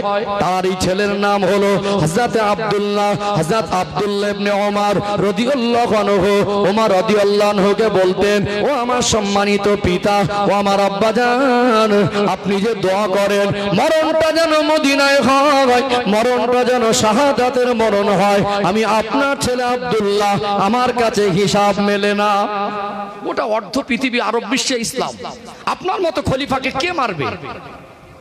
যদি শহীদ হতে হয় তাহলে বৃহৎ ইসলামের সাথে একটা বড় যুদ্ধ করতে গেলে মদিনার বাইরে অন্তত আপনাকে যেতে হবে। মদিনা এখানে যুদ্ধ করার দুঃসাহস এই জামানার কারণ নেই। আর যদি আপনার মদিনার মরণ হয় তো শহীদি মরণটা হবে কি করে? দোয়া কবুল করার মালিক কে? দোয়া কবুল করার মালিক আল্লাহ। আল্লাহ তানাকে শহীদি মরণ দিয়েছিলেন। চলুন খুব সংক্ষিপ্ত আকারে তানা শাহাদাতের ঘটনাটা একটু তুলে ধরি। অসুবিধা হচ্ছে নাকি? আলোচনা বুঝতে পারছেন? আজকে একটু ভিন্ন কোয়ালিটির অসরের মধ্যে অনেক কিছু শিক্ষা আসবে, যেহেতু সময়ের প্রেক্ষাপটটা এরকম। এই আলোচনা ছাড়া অন্য আলোচনা করলে একটু বেমানান হবে। ও ভাইজানেরা, সোনার মানিক যুবকেরা, আব্বারা মায়েরা, ওমর রাদিয়াল্লাহু আনহুর শাসনামলে একজন সাহাবী ছিলেন যার নাম হলো হযরত মুগীরা রাদিয়াল্লাহু আনহু। মুগীরা রাদিয়াল্লাহু আনহুর একজন দাস ছিল, কিরিত দাস গোলাম, যার বাড়ি ছিল পারস্যে। সে ছিল অগ্নি উপাসক, মুসলমান ছিল না। সে খঞ্জর বানানোয় পারদর্শী ছিল। আজ বর্তমান উন্নত প্রযুক্তির ব্যবহার, আজকে যুদ্ধস্ত্র যা যুদ্ধক্ষেত্রে ব্যবহার হচ্ছে, যারা যুদ্ধস্ত্র বানানোয় পারদর্শী তাদের বিশ্বের কাছে দাম আছে না নেই? সেই জামানায় যেহেতু অস্ত্রের যুদ্ধ, তলোয়ারের যুদ্ধ, সরাসরি ময়দানে নেমে যুদ্ধ, এমন মিসাইল ড্রোন আর বিমানের যুদ্ধ ছিল না, তেমন পরমাণু যুদ্ধ বলে কিছু ছিল না। সেই সময় বল্লম, বর্ষা, তীর, ধনুক, তরোয়াল, খঞ্জরের যুদ্ধ হতো। যেহেতু মুগীরা রাদিয়াল্লাহু আনহুর দাস, যার নাম ছিল আবু লুলু, এ ছিল অগ্নি উপাসক, খঞ্জর বানানোয় পারদর্শী ছিল। পার মাসে তাকে 60 দিরহাম কর ধার্য করা হতো। আল্লাহ নবী সাবিক হযরত ওমর রাদিয়াল্লাহু আনহুর কাছে একবার তিনি নালিশ নিয়ে আসলেন যে মুগীরা রাদিয়াল্লাহু আনহু আমাকে 60 দিরহাম করে কর ধার্য করে। ওমর রাদিয়াল্লাহু জিজ্ঞাসা করলেন, হে আবু লুলু, বলো তুমি কি কাজ করো? তিনি বললেন, আমি খঞ্জর বানানোয় পারদর্শী। ওমর হুজুর বিবেচনা করে দেখলেন এই সময় যিনি এত বড় একটা কাজ জানেন, খঞ্জর বানানোয় পারদর্শী, আপনার মনিব তো বেইনসাফি করিনি। 60 দিরহাম তো আপনার জন্য বেশি নয়, বরং 100 দিরহাম করা দরকার। আপনার কর 60 দিরহাম বেশি নয়। যখন সাপটা আঘাত লেগে যায়, কিছু কিছু মানুষ, সে ন্যায় হোক আর অন্যায় হোক, মোটামুটি চটে যায়। এই আবু লুলু এ তো অগ্নি উপাসক ছিল, এর মনে একটা শয়তানি ওয়াসওয়াসা জাগলো যে আমার বিরুদ্ধে রায় দিয়েছে, আমার পক্ষে রায় দিল না, তো ওমর হুজুরকে আমি কতল করে দেবো। নিজে হাতে একটা খঞ্জর বানালো, ধরার জায়গাটা মিডিলে আর দুদিকে ধার, খুব বিষাক্ত বিষে 1 মাস পর্যন্ত ভিজিয়ে রেখেছিল, যে এই আঘাত যদি একবার করা হয় তো বাঁচার আশঙ্কাটা খুব কম, যেহেতু খঞ্জর বানানো সে পারদর্শী। মদিনার মসজিদে নববী শরীফের ইমাম যিনি খলিফা তিনি ইমাম। তখন তো কারেন্ট ছিল না, গভীর রাতে অন্ধকারে মদিনার মসজিদে নববী শরীফের নামাজের ইমামতির জায়গায় মেহরাবের এক কোণে গিয়ে এই আবু লুলু নামক ব্যক্তি খঞ্জর হাতে নিয়ে জড়সড় হয়ে লুকিয়ে থাকলো। ফজরের আজান হয়ে গেল, সাহাবায়ে কেরামেরা সবাই মদিনার মসজিদে নববী শরীফে চলে আসলো। এমন সময় খলিফাতুল মুসলিমিন ওমর রাদিয়াল্লাহু আনহু ইমামতির জায়গায় দাঁড়িয়ে গেলেন। তিনি ইমামতি করে নামাজ শুরু করলেন। প্রথম রাকাত সমাপ্ত করলেন, দ্বিতীয় রাকাতে সূরা ফাতিহা শুরু করলেন। কয়েকটা আয়াত পড়ার সময় আবু লুলু নামক ওই ব্যক্তি ঝাঁপিয়ে পড়ে অল্প সময়ের মধ্যে ওমর রাদিয়াল্লাহু আনহুর শরীরে 5 থেকে 6টা আঘাত করেছিল। একটা আঘাত এত বেশি লেগেছিল, নাভি বরাবর তলপেটে পেটের কাছটা এত বেশি কেটে গিয়েছিল, তার পেটের নাড়ি ভুঁড়ির কিছু অংশ বেরিয়ে গেল। হযরত ওমর রাদিয়াল্লাহু আনহু তিনি ইমামতি করছিলেন, আর দাঁড়াবার মতো শক্তি নাই, তিনি ঢলে পড়লেন। পিছন থেকে একজন সাহাবী গেলেন, অল্প সময়ে ছোট্ট সূরা দিয়ে নামাজ সমাপ্ত করলেন। হযরত আব্দুল্লাহ রাদিয়াল্লাহু আনহু নিজের মাথার পাগড়িটা খুলে ওমর হুজুরকে ওই ক্ষত স্থানটা বাঁধলেন। গোটা মসজিদে নববী শরীফে কান্নার রোল পড়ে গেল, যেহেতু তখন নামাজ চলছিল। এমন সময় ওই আবু লুলু দেখলো আমি ওমর হুজুরের মতো একজন ব্যক্তিকে এত মারাত্মকভাবে আঘাত করেছি, আমার অবস্থা ভালো হবে না। বলুন তো, সামনে ইমামের মেহরাবের জায়গা থেকে নামাজ চলাকালীন অবস্থায় বাইরে বেরিয়ে যাওয়া কি সহজ হবে? সব কাতার তো কাঁধে কাঁধ মিলিয়ে পা লাইন সোজা করে দাঁড়ানো। এখন বেরিয়ে যাওয়ার জন্য ওই ধারালো অস্ত্র দিয়ে এত ডাইনে মামে দ্রুত চালিয়েছিলেন, স্পটে 7 জন সাহাবা নববী শরীফে শহীদ হয়ে গেল। তিনি যা পালিয়ে যাবার মতো একটা পরিস্থিতি। একজন সাহাবী ঢেলা ঢালা একটা চাদর গায়ে দিয়েছিলেন, ওই চাদরটা খুলে ছুঁড়ে দিলেন, জড়িয়ে পেঁচিয়ে পড়ে গেল। ও দেখলো যে আমার আর পালাবার রাস্তা নেই। এক তো খলিফার মতো মানুষকে এত আক্রমণ করেছে মারাত্মক ভাবে। তাছাড়া আমার মনে হয় যেভাবে আমি বেরিয়ে যাবার জন্য অস্ত্র চালিয়েছি, কয়েকজন শহীদ হয়েছে, ওটাও বুঝতে পারছে, তাহলে আমার অবস্থা কি হবে। এখন দেখলাম আমি ধরাই পড়ে গেছি, তাহলে আমার আত্মহত্যা করা ছাড়া পথ নেই। একটা সময় গিয়ে আবু লুলু নামক ব্যক্তি নিজের শরীরে ওই খঞ্জর দিয়ে আঘাত করে নিজে নিজে আত্মহত্যা করলো। কার বিচার কি করবেন? মদিনার মসজিদে নববী শরীফে কান্নার রোল উঠে গেল। সেই সময় ওমর রাদিয়াল্লাহু আনহু সেন্সলেস হয়ে আছেন, বেহুশ হয়ে আছেন। ওমর রাদিয়াল্লাহু আনহুকে ধরাধরি করে তার কক্ষের মধ্যে আনা হলো, ঘরের ভিতরে নিয়ে যাওয়া হলো। তখনকার সময় যারা চিকিৎসক ছিলেন অনেক চেষ্টা করলেন হুঁশ ফিরিয়ে আনার জন্য। একটা সময় ওমর রাদিয়াল্লাহু আনহু হুঁশ ফিরে পেলেন। হুঁশ ফিরে পাওয়ার পরে তার জামানের সর্বপ্রথম কথা ছিল, ও নবীর সাহাবীরা, আপনারা আমায় শোনান, আমি ওমরের নেতৃত্বে ফজরের নামাজ শুরু হয়েছিল, ওই নামাজটা কি ঠিকভাবে শেষ হয়েছিল? দেখুন আল্লাহ নবীর সাহাবী ওমর হুজুরের জীবনে নামাজের কত গুরুত্ব। আজকে দুনিয়ার 2 পয়সার পাতি নেতা হলে বলতো যে আমাকে কে মেরেছে আগে তোরা বল, কিন্তু কে মেরেছে তার মুখে আগে কথা নয়, ধরা পড়েছে কিনা সেটা তার কাছে বড় নয়। তিনি বলেছিলেন, ও নবীর সাহাবীরা, আপনারা আমায় শোনান, আমার নেতৃত্বে আল্লাহর হুকুম ফরজ নামাজ শুরু হয়েছিল, নামাজটা কি ঠিকভাবে শেষ হয়েছিল? তিনি এই কথা বলার পরে ওমর হুজুরকে বলা হলো, অবশ্যই নামাজটাকে আমরা ঠিক করে সমাপ্ত করেছি। ওমর রাদিয়াল্লাহু আনহুকে চিকিৎসকরা একটু উষ্ণ দুধ গরম করে তাকে খাওয়াতে লাগলেন, যাতে একটু সুস্থ করা যায় কিনা। দেখা গেল যে খাদ্যটা খাওয়ানো হলো, কাটা অংশ থেকে বাইরে বেরিয়ে আসলো। সেই সময় চিকিৎসকরা জানিয়েছিলেন খলিফাকে হয়তো আমরা আর বেশি দিন রাখতে পারবো না, তিনি হয়তো আমাদের থেকে বিদায় নেবেন। অসুস্থ অবস্থায় 3 দিন অসুস্থ ছিলেন। তিনি দেখলেন এত বড় ইসলামের এরিয়া হয়ে গেল, গোটা আরব বিশ্ব সহ পৃথিবীর অলিগলিতে ইসলাম ছড়িয়ে পড়েছে। এই ইসলামের স্টারিং নেতৃত্বহীন হয়ে বললে বড় ক্ষতি হবে। কে খলিফা হবে, আমার পরবর্তীতে কে দায়িত্ব নেবে? তদানীন্তন সময়ে তিনি আল্লাহ নবীর জান্নাতের সার্টিফিকেট প্রাপ্ত সাহাবীদেরকে ডেকে ডেকে 6 জনকে ডেকে একটা কমিটি গঠন করে দিয়েছিলেন। ও নবীর সাহাবীরা, আমি ওমর, আমি যদি শহীদ হয়ে যাই আমার পরে কে নেতৃত্ব দেবে, কে খলিফা হবে? আপনাদের 6 জনকে আমি দায়িত্ব দিয়ে যাচ্ছি, আপনাদের 6 জনকে আমি দায়িত্ব অর্পণ করছি। আপনারা ভোটাভুটির মাধ্যমে যে উপযুক্ত মনে হয় যাকে আপনারা খলিফা নির্বাচন করবেন। কমিটি কয়জনের? ওমর হুজুর একটা নিয়ম দিলেন যে 6 জনের কমিটি করে গেলেন। কয়জনের? 6 জনের। 6 জন কারা? সবকটাই জান্নাতের সার্টিফিকেট প্রাপ্ত সাহাবী। তাহলে আবার ভাবলেন এই 6 জনের মধ্যে যদি 3 জন 2 জনের প্রস্তাব দেয়, এদিকে 3 জন ওদিকে 3 জন, মীমাংসা কি হবে? 3 জন সাহাবী একজনের নাম করলেন, আর 3 জন সাহাবী আর একজনের নাম করলেন, তাহলে মীমাংসা হবে না। আল্লাহ নবী সাহাবী ওমর হুজুর আবার বলছেন, এদিকে আসেন, আমার ছেলে আব্দুল্লাহকে ওই কমিটিতে দিয়ে যাচ্ছে। যদি এরকম পজিশনে 4 আর 6 হয়ে গেলে তো কোনো ব্যাপারই না, বা 1 আর 5 হয়ে গেলে তো কোনো ব্যাপারই না।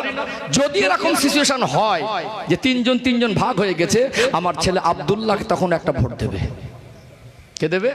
আব্দুল। তবে তিনি বলছেন খবরদার আমার ছেলেকে যেন খলিফা করবেন না। বাপের জায়গায় ছেলে, এটা আশা একটা মারাত্মক ক্ষতি হবে, বুঝতে পারছেন না? এই জিনিসটা তিনি উল্লেখ করলেন, খবরদার আমার ছেলে আব্দুল্লাহকে কমিটির মধ্যে দিচ্ছি, কিন্তু আমার ছেলে আব্দুল্লাহ যেন খলিফা। বাপের জায়গা ছেলে, এই জায়গাটা একটা বিরোধ ছিল। বাপের জায়গা ছেলে যদি হয় তাহলে রাস্তান্তর হয়ে যাবে। কি হয়ে যাবে?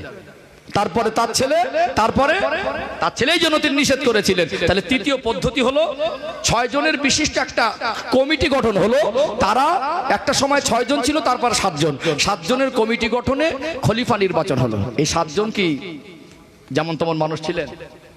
যেমন তেমন মানুষ ছিলেন না। সত্যিকারে যদি জান্নাতের সার্টিফিকেট প্রাপ্ত কোনো মানুষের হাতে দায়িত্ব দেওয়া হয়, তারা কি আল্লাহর দিকে তাকে কোনো রকম 2 নম্বরই করবেন?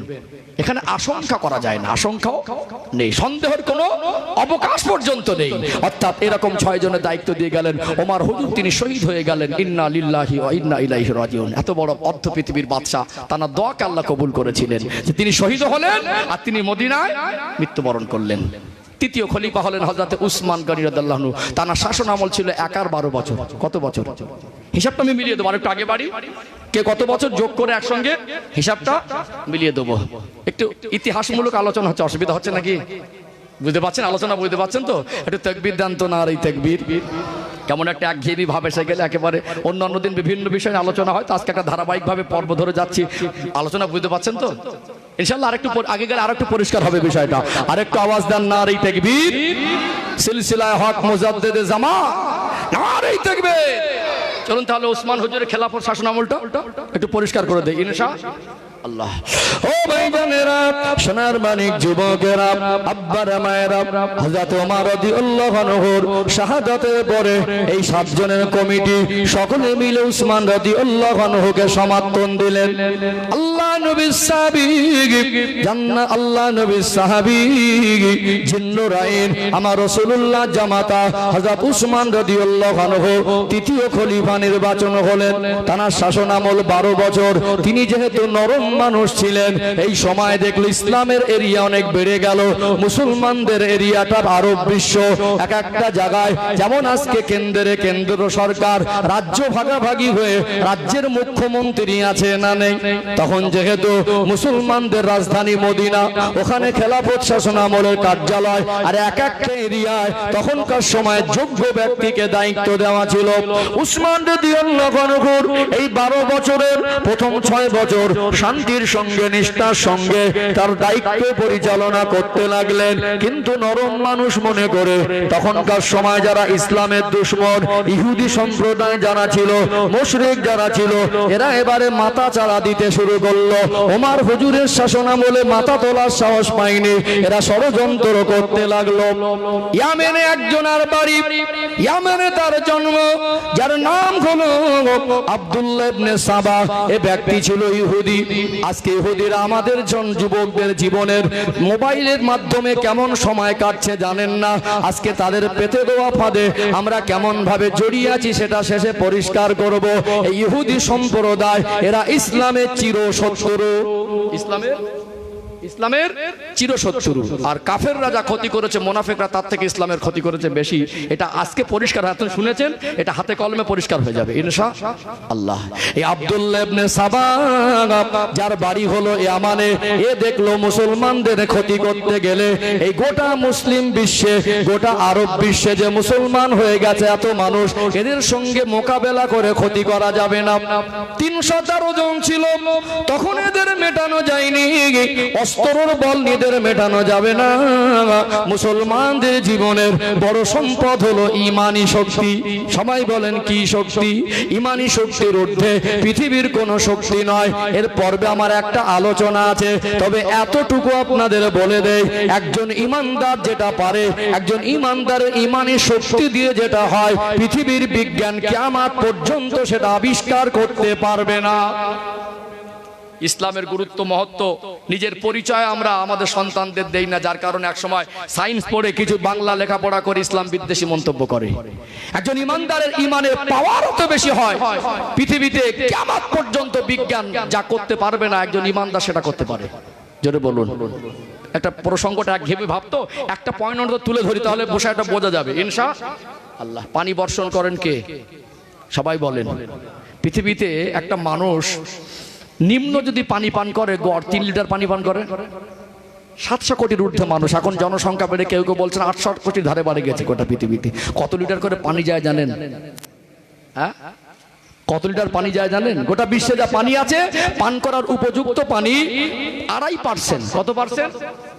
2.5% মতো পান করার উপযুক্ত। আর বাকি গোটা পৃথিবীতে মানে যা সমতল ভূমি আছে আর জলভূমি, টোটাল জল হলো মোটামুটি বলছে কি 3 ভাগে 4 ভাগের 3 ভাগ জল আর 1 ভাগ স্থল। এর ভিতরে যা পানি আছে, জমিনের যা মানে এরিয়া, তার থেকে পানির এরিয়া বেশি। অর্থাৎ এখানে 2.5%, শতকরা 2.5% পানি পান করার উপযুক্ত। আল্লাহ কত পানি বর্ষণ করেন বলেন তো, কি নিয়ামতের পানি রেখেছেন। এতে এখনো পর্যন্ত মানুষের সেই পানির কষ্ট হয় না। এখন যদি পানি বর্ষণ আল্লাহ 30 বছর 40 বছর বন্ধ করে দেয়, পৃথিবীর মানুষের বিপদ হবে না? হবে কি হবে না? পৃথিবীর যারা উন্নত প্রযুক্তি ব্যবহার করছে, আবিষ্কার করছে, বিজ্ঞানীদের বলুন তো দেখি, প্রযুক্তির দ্বারা পৃথিবীতে আল্লাহ যেভাবে রহমতের পানি দেয়, এদের প্রয়োজন মেটাক পারবে? একজন মানুষ যদি পৃথিবীর সব থেকে দেখতে খারাপ হয় এবং সব থেকে কালো হয়, পরনে যদি একটা 40 টাকার চটি থাকে, ওটা যদি হালাল টাকায় কেনা হয়, পরনে যদি একটা কমা দামের জামা থাকে, ওটা যদি ছেঁড়া তালি দেওয়া হয়, তার ভিতরে যদি নবীর সুন্নাত, খাঁটি ঈমান, আল্লাহর মহব্বত থাকে, ইসলামের আলো থাকে, দেখতে পৃথিবীর সব থেকে কালো হতে পারে, তার গাড়ি আর বাড়ি না থাকতে পারে, পরনে ছেঁড়া তালি দেওয়া পাঞ্জাবি হতে পারে, 40 টাকার চটি হতে পারে, ওই ঈমানদার যদি আল্লাহর কাছে কাঁদে, ওর 2 ফোঁটা চোখের পানিকে আল্লাহ কবুল করে আসমান থেকে রহমতের পানি নামিয়ে দেয়। জোরে বলুন, জোরে বলেন। থিওরি খুঁজছেন, থিওরি। আমরা আমাদের ইসলাম সম্পর্কে, ইসলামের গভীরতা, ঈমান কি জিনিস, এই জিনিসটা আমরা আমাদের কমকে বোঝাতে পারিনি। দুনিয়ার বিজ্ঞানের ঝুলি উল্টে যাবে। আল্লাহর ওলি খাজা মাইনুদ্দিন চিশতি আজমিরি সানজারি রহমাতুল্লাহ আলাইহির একটা লোটার মধ্যে আল্লাহ আনা সাগরের পানিটাকেই ভরে দিয়েছিলেন। জোরে বলুন, কি শক্তি! 4 পাতা সায়েন্স পড়ে ইসলাম বিদ্বেষী, ইসলাম বিদ্বেষী, তোমার বিজ্ঞানের দাঁত ভেঙে যাবে। তার আবিষ্কারকে প্রাধান্য দেই, আমরা তাদের সম্মান করি, তবে বেশি লাফালাফি করতে গেলে হবে না। ইমানদারের দ্বারা যেটা ঘটে, দুনিয়ার বিজ্ঞান সেটাকে আমার পর্যন্ত পারবে না, সফটওয়্যার হ্যাং করবে। যে এত বড় আনা সাগরের পানিটা লোটার মধ্যে যায় কি করে? এটা ইমানের খাতিরে সম্ভব। জোরে বলুন, কিসের খাতিরে? তাহলে ইমানি শক্তির ঊর্ধ্বে পৃথিবীর কোনো শক্তি নয়। ঠিক এই জায়গাতে আপনি বলুন, গোটা আপনার রাজারহাট এলাকায় একটা কোরআন শরীফের গবেষণাগার আছে, আছে একটা ইসলামের রিসার্চ সেন্টার আছে। পশ্চিমবাংলা আছে কিনা সন্দেহ আছে। আপনি যান, ইসরায়েলে যান, কোরআনের গবেষণাগার পাবেন। ইসরায়েলে যান, ইসলামকে রিসার্চ করছে, রিসার্চ সেন্টার পাবেন। তারা রিসার্চ করছে, গবেষণা করছে ইসলাম ওয়ালাদের মিটিয়ে দেওয়ার জন্য। কথা কি বুঝতে পারছেন? টার্গেট করলো কাকে? ইরানকে। পরবর্তী টার্গেট কোথায়? কোথায়? পাকিস্তান। দেখে দেখে মুসলমানদের টার্গেট করছে। কথা কি বুঝতে পারছেন? এদের কাজ হলো মুসলমানদেরকে তিলে তিলে মারা, ইসলাম ধর্মটাকে মিটিয়ে দেওয়া। কিয়ামত পর্যন্ত পারবেও না। ও ভাইজানেরা, সোনার মানিক যুবকেরা, আব্বারা মায়েরা, আল্লাহ আমার স্মৃতি ঠিক রেখেছে। ওয়াজের লাইন আমি ভুলে যাইনি। বলছিলাম উসমান রাদিয়াল্লাহু আনহুর শাসন আমলের সময় ইয়ামেনে বাড়ি, যার নাম হলো আব্দুল্লাহ ইবনে সাবা, এ মুসলমান ছিল না, এ ছিল মুনাফিক। ওমর হুজুরের সময় মাথা চাড়া দেওয়ার দুঃসাহস হয়নি। মনে মনে করতে লাগলো উসমান রাদিয়াল্লাহু আনহু নরম মানুষ, এই সময় কাজে লাগাতে হবে। সে দেখলো সরাসরি মুসলমানদের বিরুদ্ধে যাওয়া যাবে না, তার মুনাফিকি রূপ ধারণ করলো। মাথায় টুপি পরে নিল, মুখে দাড়ি রেখে নিল, জুব্বা পড়তে লাগলো। 5 ওয়াক্ত নামাজ, কলেমা, রোজা, হজ, যাকাত, তার জীবনে সে সব আমল করা শুরু করলো।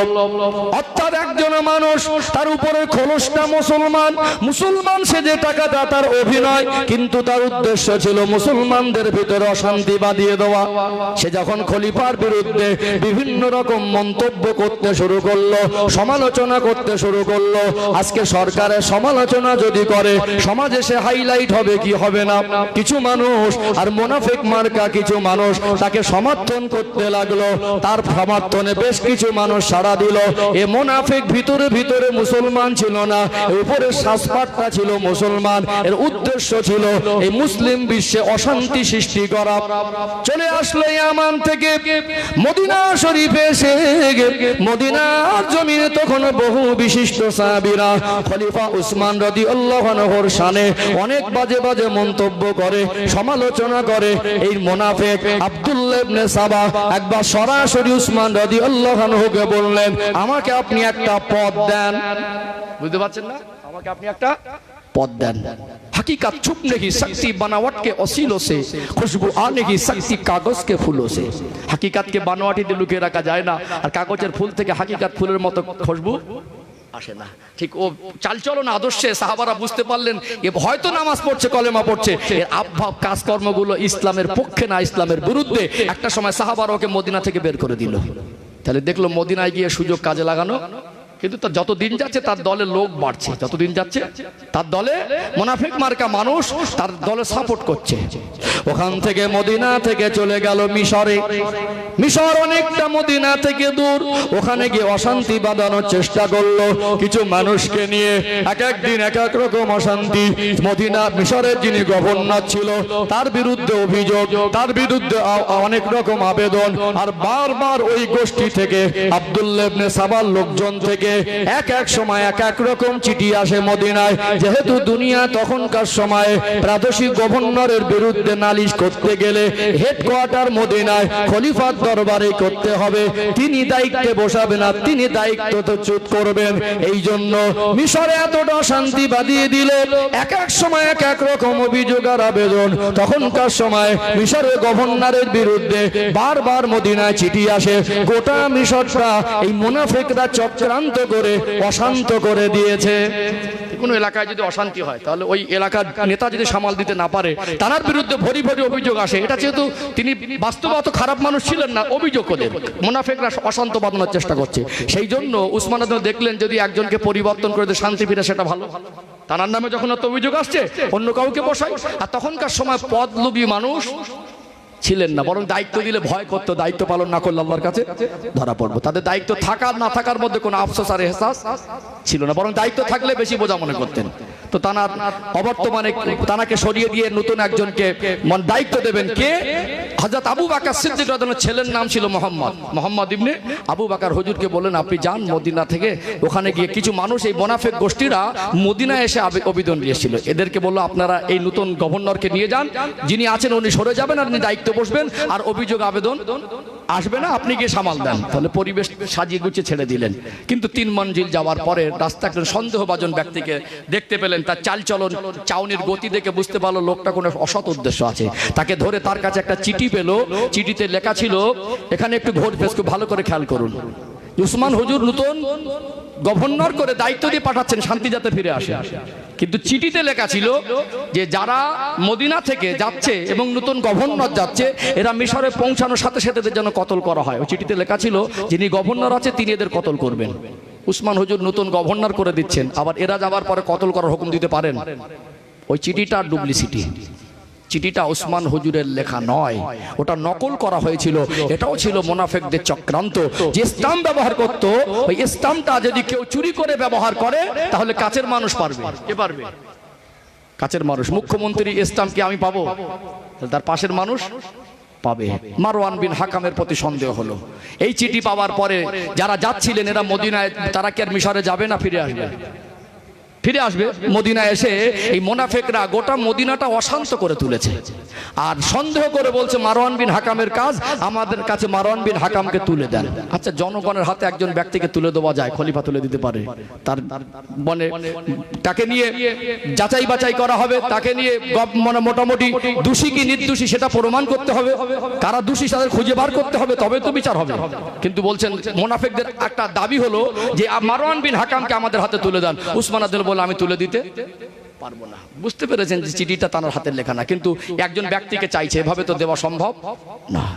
ওই সময়টা ছিল জিলহজ মাস। আম্মা জান হযরত আয়েশা সিদ্দিকা রাদিয়াল্লাহু আনহা সহ বিশিষ্ট সাহাবারা তখন হজ করতে মদিনায়। আর ওই সুযোগে মদিনা শান্ত। উসমান রাদিয়াল্লাহু আনহুর মতো মানুষের ঘরটাকে 20 দিন ঘিরে রেখেছিল। 20 দিন গৃহবন্দী করে দিল। গোটা মদিনা শান্ত। একটা সময় পানি পানির সংকট দেখা দিল। একটা সময় আলী রাদিয়াল্লাহু আনহু দেখলেন বিদ্রোহীরা উসমান হুজুরকে গৃহবন্দী করে রেখেছে, ঘর থেকে বের হতে দিচ্ছে না। যদি কোনো রকম ভাবে খলিফাকে কষ্ট দেয়, আঘাত দেয়, আমি আলী সহ্য করতে পারবো না। ডাক দিলেন হযরতে হাসান ও হযরতে হোসেন রাদিয়াল্লাহু আনহুমা, আপনারা যান খলিফার ঘরের দরজার সামনে দাঁড়িয়ে যান, গেটের সামনে দাঁড়িয়ে যান, যেন ঘরের ভিতরে কেউ যেতে না পারে। জান্নাতি যুবকদের সরদার হযরত ইমাম হাসান হোসেন রাদিয়াল্লাহু আনহুমা গেটের ধারে পাহারাদার হতে লাগলেন, পাহারা দিতে লাগলেন, যাতে তাদের টোপকে ভিতরে গিয়ে বিদ্রোহীরা কোনো বড় অশান্তি করতে না পারে।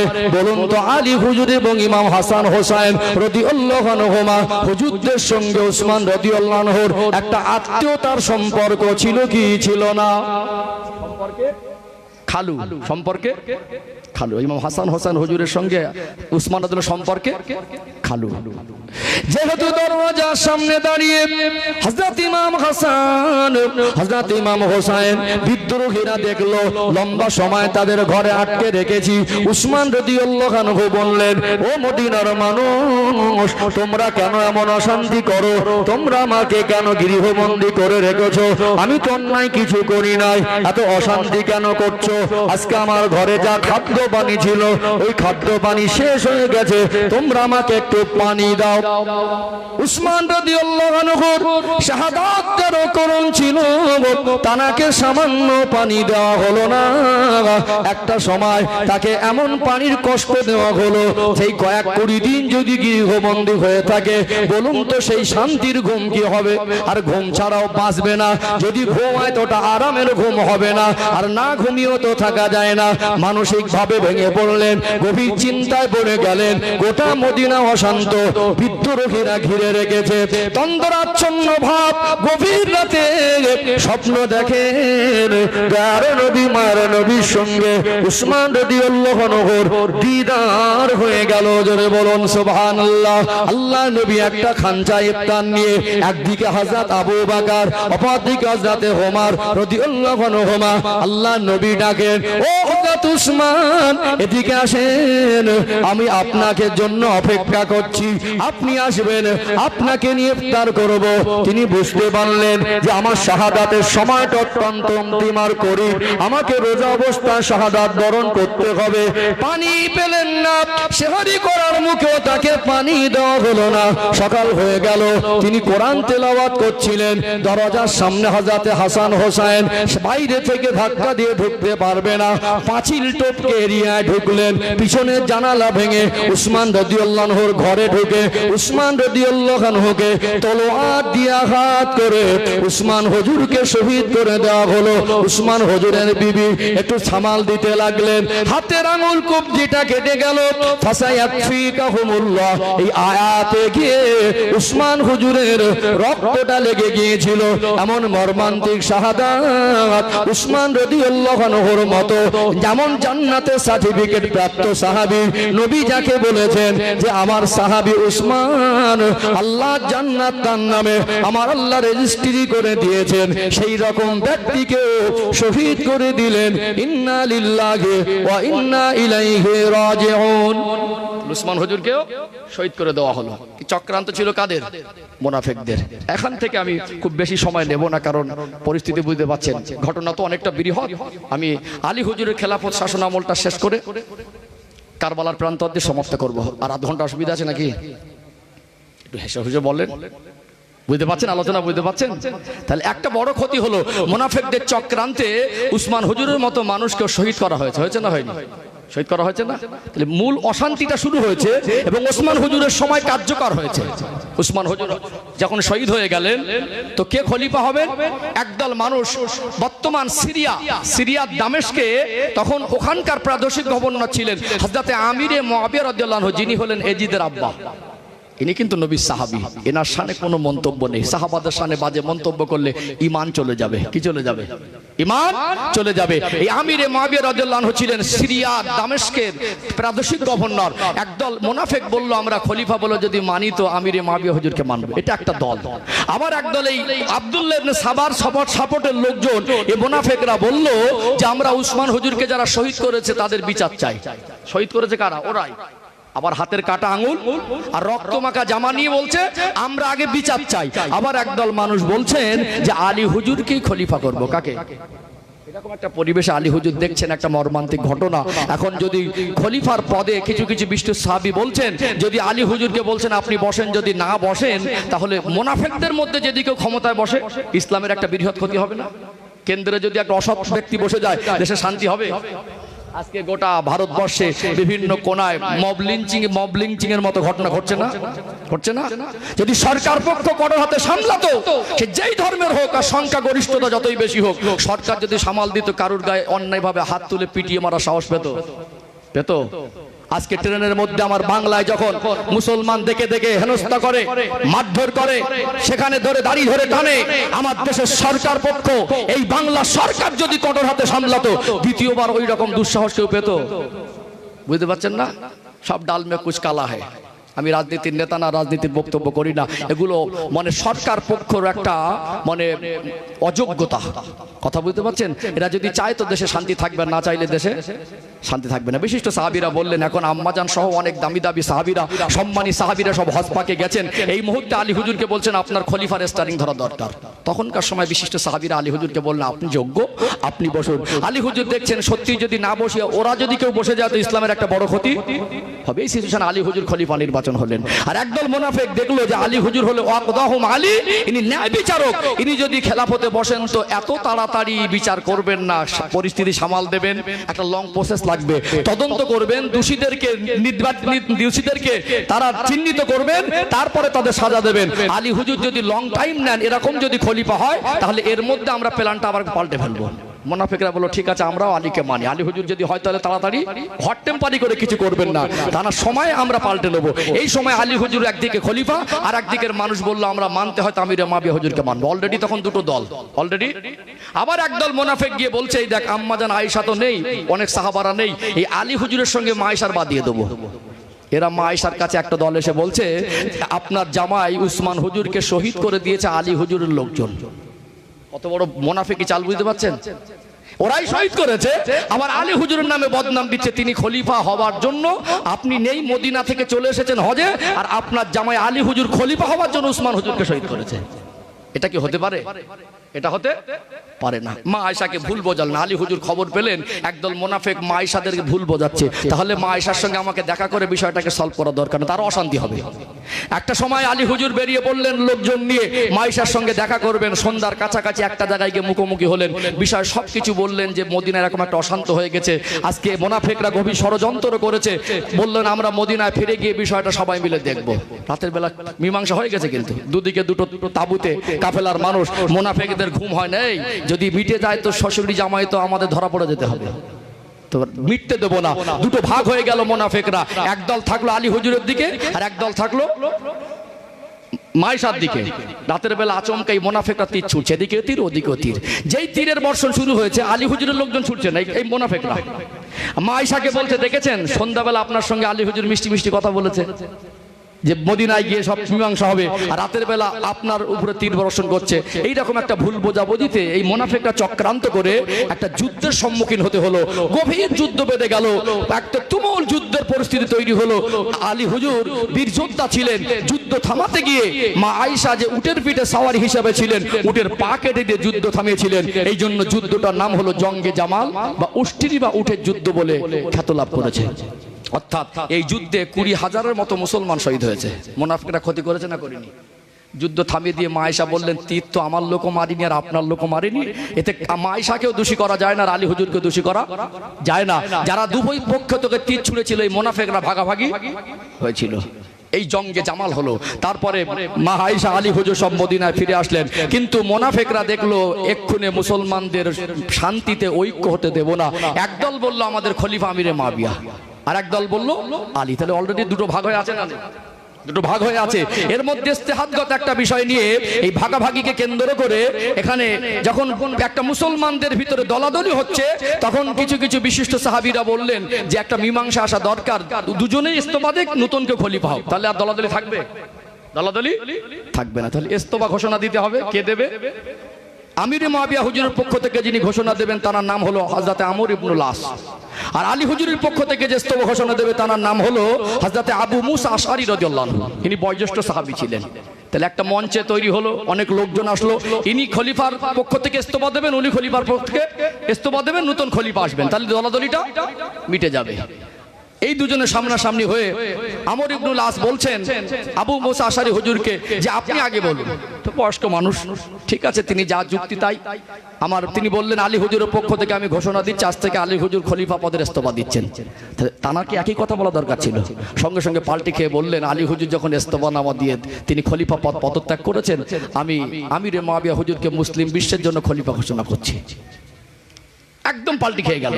এই পাল্টি খাওয়া দেখে আবু মুসা আশআরী হুজুর এত কষ্ট পেয়েছিলেন, ওই যে দুঃখ করে বেরিয়ে গিয়েছিলেন, সারা জীবনের ঘরে ফিরে। একদল লোক বললো আমরা আলী হুজুরকে খলিফা বলে মেনে তার জন্য জান দেওয়ার জন্য প্রস্তুত আছি, আর আলী হুজুর এইভাবে ইস্তফা দিয়ে দিল। আসলে ঘটনাটা এরকম না, আর ওনার হাতে দায়িত্ব ছেড়ে দিল। তাহলে আলী হুজুর আমাদের সঙ্গে এরকম করেছে? আসলে আলী হুজুর করেছে কি? ঘটনা এরকম হয়ে গেছে। তারা বললো আমরা আলী হুজুরকে মানবো না, আমিরে মুআবিয়া হুজুরকে মানবো না। একদল লোক বেরিয়ে গেল, এদেরকে বলা হয় খারিজি। কি বলা হয়? এদেরকে বলা হয় খারেজি। এই খারেজিরা দেখলো যে আমরা এদের জন্য আমাদের দল ছাড়তে হয়েছে, আমরা আল্লাহর কোরআন মানবো, খলিফা বলে কাউকে মানবো না। এরা দেখলো যে ক্ষতি করতে হবে। এই খারিজিদের মধ্যে আব্দুর রহমান ইবনে মুলজিম আলী হুজুরকে শহীদ করেছিলেন। এখানে খুব সংক্ষেপ করছি, বিষয়টা আমার কারবালার ঘটনা আসতে হবে, সময় তো চর্চা করে বেরিয়ে যাচ্ছে, একটু ক্লিয়ার করে দেই। এই আলী হুজুর এবং আমিরে মুআবিয়া হুজুর এই মীমাংসাটা কিন্তু হয়নি। এরকম একটা অশান্তি হলো, একদল মানুষ বললো আলী হুজুরই আমাদের খলিফা। তারপরে কি হলো? দুজনের মধ্যে একটা ইস্তেহাদগত বিষয় নিয়ে যুদ্ধ হলো। যুদ্ধটা এত বৃহৎ যুদ্ধ হয়েছিল, যুদ্ধের নাম হলো জঙ্গে সিফফিন। এই সিফফিনের যুদ্ধে 60,000-এর মতো মুসলমান আর বহু সাহাবা শহীদ হয়েছিলেন। কাফেররা ক্ষতি করেছে না করেনি? জঙ্গে জামালে 20 আর জঙ্গে সিফফিনে কম বেশি 60,000। কত মানুষ শহীদ হলো, কি কঠিন একটা পরিস্থিতি। এটা সম্পূর্ণ ছিল মুনাফিকদের ষড়যন্ত্র। মুনাফিকরা কি পরিমাণ ইসলামের ক্ষতি করেছে। একটা সময় গিয়ে যুদ্ধ থামলো, কিন্তু আলী হুজুর দেখলেন এই অশান্ত পরিবেশ, মদিনা তখন মুসলমানদের কেন্দ্র, খেলাফতের মসনদ, তিনি শান্ত করার জন্য মদিনা থেকে স্থানান্তর করে ইরাকের কুফায় নিয়ে গিয়েছিলেন। তাহলে বেরিয়ে গেল মদিনা থেকে কোথায়? কুফা। আজও পর্যন্ত সে মদিনায় ফিরিনি। আজও সৌদি আরবের রাজধানী মদিনা হওয়ার কথা ছিল, সেটা হয়েছে রিয়াদে। তো আলী হুজুরকে ওই কুফার মসজিদে ফজরের রক্তে রমাদানুল মোবারক মাসে 17 তারিখে তাকে শহীদ করা হয়েছিল। আব্দুর রহমান ইবনে মুলজিম এই খারিজদের মধ্যে একজন ওনাকে শহীদ করলো। আলী হুজুর যখন শহীদ হয়ে গেলেন, তখন এক শ্রেণীর মানুষ বললেন যে খলিফা বলে মানতে হয়তো হাসান হুজুরকে মানবো। আছে না হাসান হোসেন হুজুর? আর একদল মানুষ বললো আমিরে মুআবিয়া হুজুর তিনি হবেন খলিফা। ও ভাইজানেরা, সোনার মানিক যুবকেরা, আব্বার মায়েরা, একদল মানুষ বলতে লাগলেন আলী হুজুর যেহেতু আমাদের মাঝ থেকে বিদায় নিয়েছেন, শেরে খোদা হযরত আলী রাদিয়াল্লাহু আনহুর খেলাফত শাসন আমল 4.5 বছরের মতো কম বেশি, 4 বছর 5 মাসের কথা এসেছে, কোথাও কোথাও 4.5 বছর এভারেজ কম বেশি হতে পারে। ও ভাইজানেরা, সোনার মানিক যুবকেরা, আব্বার মায়েরা, এক শ্রেণীর মানুষ, একদল মানুষ বলল আমরা খলিফা বলে যদি মানতে হয় হযরত ইমাম হাসান রাদিয়াল্লাহু আনহুকে মানবো। আর একদল মানুষ বলল আমিরে মুআবিয়া হুজুরকে মানবো। তখনও মুসলমানদের মধ্যে দলাদলি বন্ধ হয়নি। মুনাফিকরা চক্রান্ত করে ভাগাভাগি করে রেখেছে। 6 মাসের মাথায় গিয়ে হযরত ইমাম হাসান রাদিয়াল্লাহু আনহু তিনি দেখলেন যে এত বড় বৃহৎ মুসলমানদের এরিয়া, আরব বিশ্বে গোটা মুসলমানরা শাসন করছে। আজ বর্তমান সময়ে আমি একদিকে আর আমিরে মুআবিয়া হুজুর একদিকে, এই দলাদলিটা আমার পছন্দ হয় না। হযরত হাসান রাদিয়াল্লাহু আনহু 6 মাসের মাথায় তিনি নিজে থেকে কিছু শর্ত সাপেক্ষ ইস্তফা দিয়ে দিয়েছিলেন। তিনি ছিলেন 6 মাসের মতো খলিফা। তারপরে মুসলিম বিশ্বের তিনি যিনি শাসন করেছিলেন, খলিফা হয়েছিলেন, তদানীন্তন সময় ইরাকের দামেস্কে নিয়ে গেল স্থানান্তর করে খলিফার মসনদ হাসান রাদিয়াল্লাহু আনহুর পরে খলিফা নির্বাচন হয়েছিলেন হযরতে আমিরে মাবিয়া রাদিয়াল্লাহু আনহু। তিনি একা খেলাফত শাসনামল সামলেছেন 20 বছর। কত বছর? 20 বছর। এখানে মিলিয়ে দেই হিসাবটা, আমি কারবালার ঘটনা আসবো। হযরত আবু বকর হুজুরের 2 বছর 3 মাস, ওমর রাদিয়াল্লাহু আনহু 10 বছর 6 মাস, 10 আর 2 12 বছর, 6 আর 3 9 মাস, আর উসমান হুজুরের একা 12 বছর 24 বছর 9 মাস, আলী হুজুরের 4 বছর 5 মাস, 24 আর 4 28 বছর, 9 আর 5 14, 29 বছর 2-3 মাস কম বেশি, আর হাসান হুজুরের 6 মাস। টোটাল এই 5 জনের খেলাফত 30 বছর, কম বেশি 2-1 মাস, 5 জনের খেলাফত 30 বছর। আর আমিরে মাবিয়া রাদিয়াল্লাহু আনহু শাসন আমলে খেলাফত একার 20 বছর। কত বছর? 30 আর 20 50। আর আল্লাহর নবীর ওফাত 10ম হিজরির পরে, এদিকে 10 বছর ধরেন, 50 আর 10 60, 61 হিজরিতে কারবালার ঘটনা। তাহলে কারবালার মতো ঘটনা কেন ঘটেছে ক্লিয়ার বুঝতে পারছেন? এবং খেলাফত খলিফা নির্বাচনের পদ্ধতিটাও বুঝতে পেরেছেন তো, খলিফা নির্বাচনের পদ্ধতি। তাহলে যে গণতন্ত্র, আজকের গণতন্ত্র আর তখনকার গণতন্ত্রের মধ্যে পার্থক্য আছে না নেই? ইসলামিক গণতন্ত্রে আমভাবে সবাই যা বলবে, যে যার মতো বলবে এমন নয়। সব থেকে খোদাভীরু মানুষ, জ্ঞানী মানুষ, দিনের জ্ঞান অধিক যাদের ভিতরে আছে এবং উগ্র না। আজকে বহু বড় বড় আলেমের পরিচয় আছে, আদব নেই, খোদাভীরুতা নেই, এক ফতোয়া দেয় ও এক ফতোয়া দেয়। আল্লাহর ভয় যাদের মধ্যে আছে, এরকম যোগ্য বিজ্ঞ আল্লাহ ওয়ালা মানুষরা আজকে সমাজে যদি কোনো রাষ্ট্রে ইসলামিক রাষ্ট্র শাসন হয়, সেই রাষ্ট্রের মধ্যে বিশেষ কোনো কমিটি হবে, তারা খলিফা নির্ধারণ করবেন। কথা কি বুঝতে পারছেন? তাহলে গণতন্ত্র ছিল, কিন্তু আজকের আধুনিক গণতন্ত্র আর ইসলামের গণতন্ত্র এক নয়। ও ভাইজানেরা, সোনার মানিক যুবকেরা, আব্বারা মায়েরা, লম্বা সময় নেওয়ার অবকাশ নেই, একটু সংক্ষেপে বলি। যেহেতু বৃহৎ ইতিহাস, এই জন্য একটু সংক্ষিপ্ত আকারে আপনাদের বোঝাতে চাইছিলাম। আমিরে মাবিয়া রাদিয়াল্লাহু আনহু একা 20 বছর শাসন আমল সামলেছেন। তারা জীবনের কয়েকটা ঘটনা তিনি নিজে চোখে দেখেছেন। উসমান হুজুরকে শহীদ করা হলো, তিনি নিজে নিজে সবকিছু জানেন যে আলী হুজুরকে শহীদ করা হলো। ইসলামের ভিতরে মুসলমানদের মধ্যে মুনাফিকদের চক্রান্তে দলাদলি ভাগাভাগি হয়ে গেল। এমন বড় বড় দুটো যুদ্ধ হলো, একটা যুদ্ধ জঙ্গে জামাল, একটা যুদ্ধ জঙ্গে সিফিন। বহু সংখ্যক মানুষ শহীদ হয়ে গেল। আলী হুজুরের সময় যারা খারিজি হিসাবে বেরিয়ে গিয়েছিল, খলিফা মানবে না বলে, তাদের সঙ্গে একটা যুদ্ধ হয়েছিল। ওই যুদ্ধটার নাম হলো নাহরওয়ানের যুদ্ধ।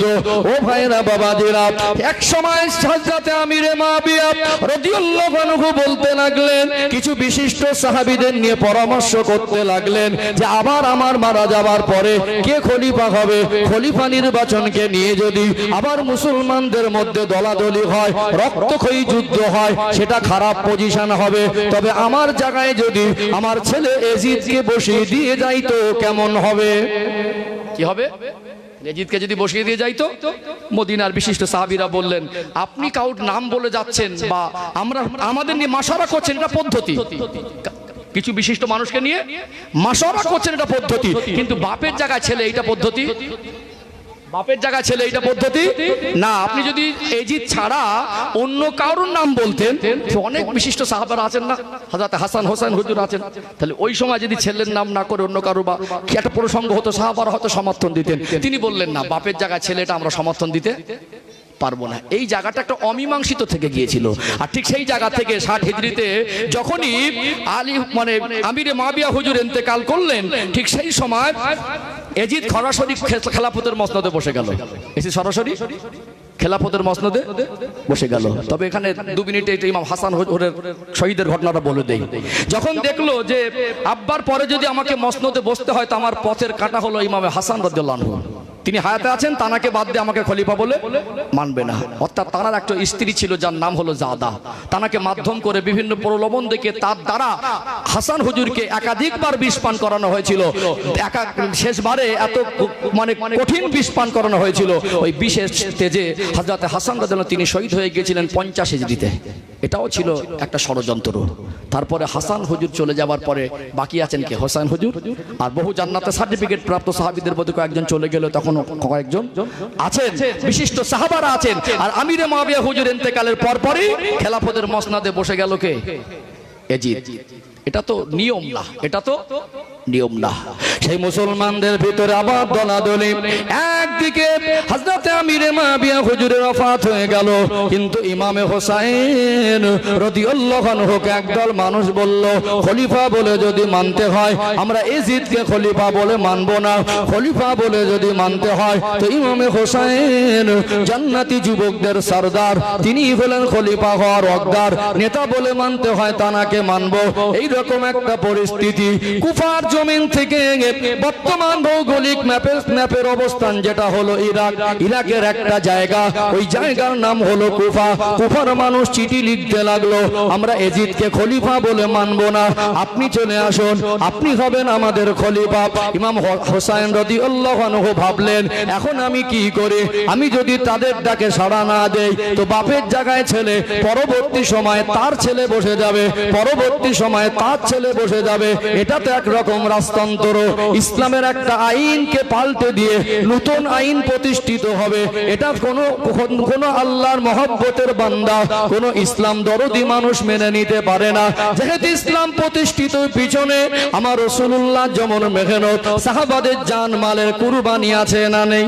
ইমামে হোসাইন দেখলেন যে আমি যাব কি যাব না, এই মুহূর্তে কি করা যায়। মদিনার বিশিষ্ট সাহাবীদেরকে ডেকে পরামর্শ করতে লাগলেন, ও নানা জানের সাহাবীরা আপনারা আমাকে শোনান, একটু পরামর্শ দেন, এখন আমি এই পরিস্থিতিতে কি করব।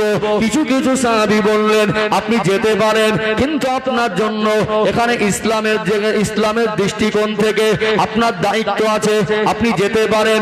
আবার কোন সাহাবী বললেন না, আপনার বড় ভাইকে হারিয়েছি, আপনার আব্বাজানকে ওই কুফার জমিনে শহীদ করা হয়েছে, কুফার মানুষ আপনার আব্বার সঙ্গে গাদ্দারি করেছে, আমরা আপনাকে আর ছাড়তে চাই না, আপনি আমার রাসূলের নওয়াসা, আমরা আপনার কাছে থাকতে চাই, আপনাকে নিয়ে থাকতে চাই, আর আপনাকে হারাতে চাই না, আপনার যাওয়ার দরকার নেই। সব কিছু মিলিয়ে তিনি যা রেজাল্ট করলেন, তার মন চাইছিল আমার চোখের সামনে ইসলামের একটা নীতির পরিবর্তন হবে, এটা আমি কখনো মেনে নিতে পারবো না। মেনে নিতে পারবেন? কষ্ট হবে না? তাহলে পদের লোভ না, খলিফা হওয়ারও লোভ না, ইসলামের একটা নিয়ম পরিবর্তন হয়ে যাবে, এই জিনিসটা তিনি মেনে নিতে পারছিলেন না। তিনি একটা সময় দেখলেন কিছু কিছু সাহাবী বললেন আপনি যাবেন, যান, সরাসরি না, একজনকে আগে পাঠান, ওখানকার পরিস্থিতি সে দেখুক, তারপরে চিঠি লিখবে, তারপরে আপনি আসবেন। তো কাকে পাঠাবেন? তার চাচাতো ভাই মুসলিম বিন আকিল হুজুরকে পাঠানো হলো। তিনি গেলেন, কুফার মানুষ দেওয়ানা হয়ে গেল, তাকে জড়িয়ে ধরলেন, 12,000-এর মতো মানুষ হাতে হাত দিয়ে বায়াত হলেন, বললেন আমরা ইমামে হোসেন হুজুরের জন্য তো অপেক্ষা করছি। তিনি দেখলেন যে সব পরিস্থিতি ভালো, সেখান থেকে সব পরিস্থিতি দেখে একটা চিঠি লিখে মদিনার উদ্দেশ্যে ছেড়ে দিলেন যে ইমামে হোসেন হুজুর আপনি চলে আসুন, আপনার জন্য সব অপেক্ষা করছে। আর কুফার পরিস্থিতি অত্যন্ত ভালো। ভালো করে এখানে ইতিহাস বুঝুন। সিরিয়ার দামেস্কে আমিরে মুআবিয়া হুজুরের মসনদে খলিফার জায়গায় বসে গেলেন কে? ইয়াজিদ। আর ওখান থেকে যেখানে বর্তমান সময় যেটা কুফা, ওই কুফার যিনি গভর্নর ছিলেন, এই কুফার গভর্নরের নাম হলো হযরত নু'মান ইবনে বাশির রাদিয়াল্লাহু আনহু, নবীর একজন সাহাবী ছিলেন। ইনি দেখলেন যে কুফার জমিনের মানুষ সব পাল্টি খেয়ে ইমাম হোসেন হুজুরের দিকে যাচ্ছে, আর আমি ইয়াজিদকে খলিফা বলে মানবে না, সব একটা সময় আমি পথ দিয়ে বসে থাকলেও সব মুসলমান ওই দিকে ঢলে যাবে, তাহলে পরিস্থিতি সামাল দিতে গেলে ওই নরম মানুষকে সরিয়ে দিতে হবে। ইমাম হোসেন হুজুরের কুফার মানুষ ডাকছে, তো কুফার পরিবেশকে শক্ত করতে হবে। রাতারাতি এই নু'মান ইবনে বাশির হুজুরকে সরিয়ে দিয়ে নতুন একটা গভর্নর দিল, ওই গভর্নরের নাম হলো ওবাইদুল্লাহ ইবনে জিয়াদ। কি নাম? খুব হট টেম্পারের কঠোর মানুষ ছিল। এসে রাতারাতি আইন জারি করলো যে কেউ যদি খলিফার বিরুদ্ধে যায় বা ইয়াজিদকে খলিফা বলে না মানে তার অবস্থা খুব খারাপ করে দেবো। সরকারি ভাবে যদি চাপ দেয় জনগণ কিছু করতে পারবে? যারাই বলছিল ইমাম হোসেন হুজুরকে চাই, তার জন্য পাগল, এই 12,000-এর মতো লোক মুসলিম বিন আকিল হুজুরের পাশ থেকে সত্যে সত্যে সত্যে সত্যে সবাই সরে গেল। তিনি একা হয়ে চলে গেলেন, কোথায় যাবেন নিরুপায় হয়ে গেল, কোন দিকে যাব আর কোথায় যাব। পরিস্থিতি এতটাই পরিবর্তন হয়ে গেল, একটা সময় 4,000-এর মতো লোকজন নিয়ে এই মুসলিম বিন আকিল হুজুরকে ধরে উপরের কার্যালয়ের ছাদের উপর থেকে ধাক্কা মেরে ফেলে তীর মেরে মেরে তাকে শহীদ করা হলো। ইন্না লিল্লাহি ওয়া ইন্না ইলাইহি রাজিউন। শেষ মুহূর্তে তিনি বলছিলেন আমি যদি আমার শেষ একটা চিঠি ইমাম হোসেন হুজুরের জন্য লিখতে পারতাম যে কুফার পরিস্থিতি আর এরকম নেই, আপনি আসবেন না, তবে আমার জন্য সম্ভব হলো না যে শেষবারের মতো তাকে একটা চিঠি প্রেরণ করব। অলরেডি অলরেডি তখন ইমাম হোসেন হুজুর কুফার পথে রওনা হয়ে গেলেন। কথা কি বুঝতে পারছেন? এখানে পরিবেশটা পুরো পাল্টে গেল। এই মুহররম মাস চলছে তখন 61 হিজরি, মুহররম মাস চলছে 61 হিজরি। ও ভাইজানেরা, সোনার মানিক যুবকেরা, আব্বারা মায়েরা, ইমামে হোসেন রাদিয়াল্লাহু আনহু চিঠি পেলেন, যেহেতু কুফার পরিস্থিতি ভালো, তিনি 72 জনের কাফেলা নিয়ে সঙ্গে ছিলেন তার পরিবারের সদস্যরা, বিবি ছিলেন, বাচ্চারা ছিলেন, তার আহলে বায়াতের পরিবারের সদস্যরা এবং তার মহব্বতের কিছু মানুষকে নিয়ে বেরিয়ে গেলেন, কুফার উদ্দেশ্যে রওনা হয়ে গেলেন। কিন্তু কুফার কাছাকাছি যাবেন, কুফার কাছাকাছি যাবেন কোথায়? সেই মদিনা আর কোথায় সেই মক্কা। সেখান থেকে ইরাকের দূরত্ব এভারেজ তখনকার সময় অনুযায়ী 1500 কিলোমিটারেরও বেশি। এইভাবে চলে যাচ্ছেন, যেতে যেতে ঠিক কাছাকাছি পৌঁছে যাবেন। রাস্তা গুনিয়ে ভুল করে যে রাস্তাটা যেখান থেকে আসছিলেন, কিন্তু যদি কুফায় পৌঁছানো উদ্দেশ্য হতো তাহলে অল্প সময় পৌঁছে যেত, বরং রাস্তা ভুলে চলে গিয়েছেন কোথায়? ফুরাত নদীর তীরে কারবালার দিকে যে রাস্তা, ওই জায়গায় চলে গেলেন। মুহররম মাসের 9 তারিখ বৃহস্পতিবার সন্ধ্যার কাছাকাছি বলতে লাগলেন, আপনারা যেখানের এলাকার মানুষ বলেন এই জায়গাটার নাম কি?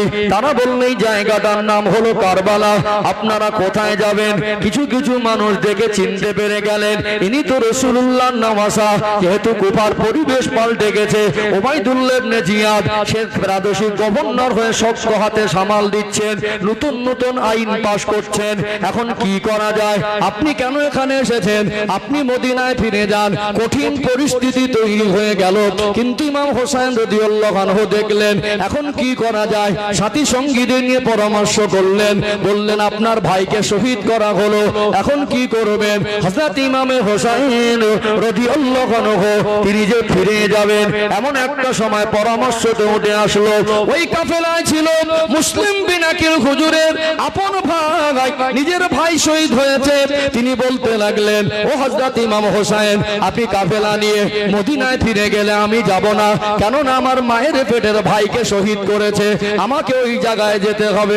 ইমাম হোসেন হুজুর দেখছেন মুসলিম বিন আকিল হুজুরকে তো আমি পাঠিয়েছিলাম, আর তার আরেকটা ভাই আমার সঙ্গে, ভাইয়ের টানে সে যদি ওই জায়গায় চলে যায় আর এনাকে রেখে আমরা যদি মদিনায় ফিরে যাই, এটা কেমন যেন বেইনসাফি হবে, কপালে যা আছে তাই হবে। তিনি হুকুম করলেন এই জায়গায় তাবু ফেলেন। ওই কারবালা নামক প্রান্তরে তাবু ফেলা হলো। আমাদের পশ্চিম বাংলা চতুর্দিকে পানি, এমন পরিবেশ সব জায়গায় নাই। তখনকার সময় মরুভূমি আর পাহাড়, পানির কষ্ট ছিল। এমন একটা সময় তাবু ফেললেন, ফুরাত নদীর তীরে আশ্রয় করলেন ওই কারবালা নামক প্রান্তরে। তখন অটোমেটিক ওই কাফেলার মধ্যে পানির সংকট। সকাল হয়ে গেল, ফজরের রক্তে ফজরের নামাজ পড়বেন। অত ইতিমধ্যে এই উবাইদুল্লাহ ইবনে জিয়াদের লোকজনেরা, সীমার একজনের নাম আর সিনান একজনের নাম, এই দুজনের নেতৃত্বে উবাইদুল্লাহ ইবনে জিয়াদের লোক অর্থাৎ এজিদের লোকজনেরা এরা সকলে ঘিরে ফেলেছে। 4000-এর মতো সৈন্য নিয়ে ইমামে হোসেন রাদিয়াল্লাহু আনহুর ঘর ওই কাফেলা চতুর্দিকটাকে ঘেরাও করে ফেলা হলো। সকাল হয়ে গেল, তিনি দেখলেন চতুর্দিকে অস্ত্র শস্ত্র নিয়ে আমাদেরকে ঘিরে ফেলেছে। হযরত ইমাম হোসেন হুজুর বললেন, এজিদের সমর্থনের লোকেরা, উবাইদুল্লাহ ইবনে জিয়াদের লোকেরা, তোরা আজকে আমাদের কেন বন্দী করছিস? তোরা কি চাস? কেন আমাদের সঙ্গে এরকম আচরণ করছিস? বললে তোরা আমার কাছ থেকে কি বলতে চাইছিস, কি শুনতে চাইছিস, কিসের জন্যই পরিস্থিতি? বলল কি দরকার তোদের? ওই সময় বলেছিল যে আমরা আপনার কোনো কথা শুনবো না, এখানেই দাঁড়িয়ে আপনাকে ইয়াজিদকে খলিফা বলে মানতে হবে। কি রকম কথা? আপনি এখানে আমাকে আটকে দিয়ে বলবেন ইয়াজিদকে খলিফা বলে মানতে হবে, এটা তো একটা কেমন কথা? যদি খলিফা বলে মানতে হয় তা আমি আপনাদের কথা মতো প্রেসার ক্রিয়েট করে আমাকে জোর করে বলাবেন, এটা নয়। আমি তো যুদ্ধ করতে আসিনি, আমাকে সরাসরি সেই সিরিয়ার দামেশকে ইয়াজিদের কাছেই নিয়ে চলুন, তার সঙ্গে কথা বলি, পরিস্থিতি দেখি, যদি মনে হয় মানতে মানব। আর যদি তা না করেন তাহলে যেখানে ইসলামিক রাষ্ট্র শাসন আছে কোন একটা রাস্তা খুলে দেন, আমি সেই জায়গায় বেরিয়ে গিয়ে সাধারণ নাগরিকের মতো জীবন যাপন করব। আর যদি তাও পছন্দ না হয়, আমি যে রাস্তা এসেছি আমার রাস্তা ছেড়ে দেন, আমি মদিনায় চলে যাব। তারা বলল আমরা তিনটের একটাও মানবো না, এখানেই দাঁড়িয়ে আপনাকে ইয়াজিদকে খলিফা বলে সমর্থন দিতে হবে। আওলাদের রসুল কি মাথা বিক্রি করবে? বলে এই নীতিতে আমি মাথা নত করব না। এরকম একটা পরিস্থিতিতে পানির সংকট দেখা দিল। পানি ছাড়া মানুষের জীবন বাঁচবে? মুহররম মাসের 10 তারিখ শুক্রবার 61 হিজরি, কাফেলায় পানির কষ্ট, কাফেলার মানুষেরা পানি পিপাসায় কাতর হয়ে গেলেন, কিন্তু পানির জন্য আবেদন করতে লাগলেন। পানি ফুরাত নদীর অফুরন্ত পানি, পানি তাদেরকে দেওয়া হয় না। খিমার মধ্যে চলে গেলেন হযরত ইমাম হোসেন রাদিয়াল্লাহু আনহুর বিবি ছোট বাচ্চাকে নিয়ে বললেন, ও হযরত ইমাম হোসেন, ও জান্নাতি যুবকদের সরদার, আপনার ছোট ছেলে আলী আসগারকে থামাতে পারি না, এই ছোট বাচ্চা, এর জন্য কি একটু পানির ব্যবস্থা করতে পারবেন? কোন আলী আসগার?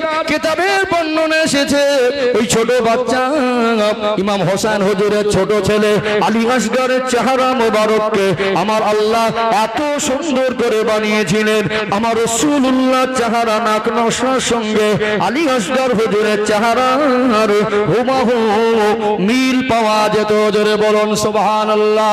হযরত ইমাম হোসেন বলতেন, আলী আসগারের চেহারাটা আমার আল্লাহ তো সুন্দর করেছেন, আমার রাসূলুল্লাহর কপাল আর ভুরু মোবারক যেমন ছিল, আমার রাসূলুল্লাহর ঠোঁট নাক মোবারক যেমন ছিল, আলী আসগার হুজুরের চেহারার দিকে দেখলে আমার রাসূলুল্লাহর অবয়বের মতো হুবহু মিল পাওয়া যেত।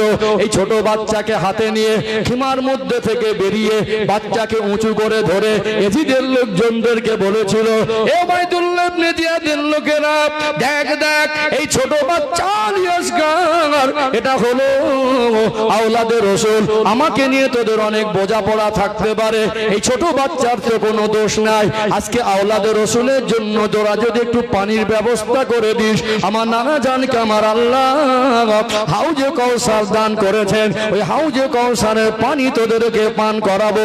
উঁচু করে ধরে দেখাচ্ছিলেন, যার অবয়বটা আমার রাসূলুল্লাহর মতো। তীর ছুটে দিলেন, তীরটা এসে ওই ছোট বাচ্চা আওলাদে রাসূল আলী আসগার হুজুরের সিনায় গেঁথে গেল। 3 ফোঁটা তীর, তীরের আঘাতে শরীরটা জর্জরিত হয়ে গেল। রক্ত মোবারকে হযরত ইমাম হোসেন রাদিয়াল্লাহু আনহুর শরীরটা রক্তাক্ত হয়ে গেল, হাত ভিজে গেল, পিরহান রক্তে লাল হয়ে গেল, তিনি নির্বাক হয়ে গেলেন। বাচ্চাকে জড়িয়ে ধরে ডুকরে ডুকরে কাঁদেন, চেহারা মোবারক দেখেন, ছোট বাচ্চা চোখ দুটা বন্ধ হয়ে যায়, শাহাদাতের সুধা পান করে নাই। কি ভাষায় বিবিকে বোঝাবেন? বুকে জড়িয়ে ধরে কাঁদতে কাঁদতে খিমার মধ্যে গেলেন, ও বিবি, আলী আসগারের নসিবে দুনিয়ার কোনো পানি জুটলো না, আলী আসগারকে আমার আল্লাহ শাহাদাতের পানি পান করিয়েছেন। আমি যদি জানতাম তোরা এত নিষ্ঠুর, আমি যদি জানতাম তোরা এত পাষাণ, এই ছোট বাচ্চার উপরে তোরা এমন ব্যবহার করবি, যার চেহারাটা আমার রাসূলুল্লাহর মতো, তোদের সামনে আমি তুলে ধরতাম না। এই চিত্র দেখে কাফেলার মধ্যে কান্নারোল পড়ে গেল। ইমামে হোসেন রাদিয়াল্লাহু আনহুর সাথী সঙ্গীরা বলতে লাগলেন, আওলাদে রাসূলের সঙ্গে এমন চরম বেয়াদবি আমরা সহ্য করতে পারবো না। আজ যদি মুখ বুজে সহ্য করি, বিচারের দিনে রাসূলুল্লাহর সামনে গিয়ে মুখ দেখাতে পারবো না। আওলাদে রাসূলের জন্য, ইসলামের জন্য যদি মরতে হয়, শাহাদাত যদি হতে হয়, শহীদ হয়ে যাব। কাফেলার মানুষেরা তাঁবুর মধ্যে থেকে বের হয়, তীরের বর্ষণ শুরু হয়। অল্প সময়ের মধ্যে তাঁবুর চতুর্দিকে লাশ বিছিয়ে গেল, গোটা কারবালাটা রক্তাক্ত হয়ে গেল। যেই বের হয় সেই তীর আসে। এমন কঠিন পরিস্থিতি, হযরত ইমাম হোসেন রাদিয়াল্লাহু আনহু একদিকে পানি পিপাসা, অপরদিকে সাথী সঙ্গীদের শাহাদাত, অপরদিকে ছোট বাচ্চা শহীদ হয়ে গেলেন। মানসিক অবস্থা ভালো নয়। শেষ বেশ তিনি কি করবেন? আমার রাসূলুল্লাহর পাগড়ি মোবারকটা নিজের মাথায় বাঁধলেন। শেরে খোদা হযরত আলী হুজুরের ওই জুলফিকার নামক তলোয়ারটা হাতে নিলেন। দুলদুল নামক ঘোড়ার পিঠে সওয়ার হবেন।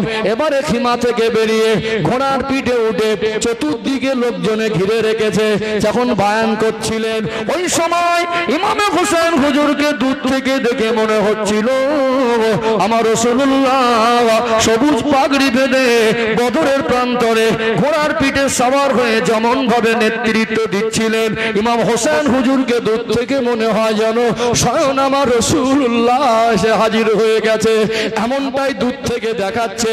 ঠিক সেই রকম একটা চেহারার সঙ্গে মিল ছিল কি ছিল না? ওই দলের মধ্যে একটা বাহিনী ছিল ওর ইবনে জিয়াদের নেতৃত্বে কিছু লোক এই হালাত দেখে তারা সঙ্গে সঙ্গে পাল্টিকে ইমাম হোসেন হুজুরের পক্ষ নিয়েছিল।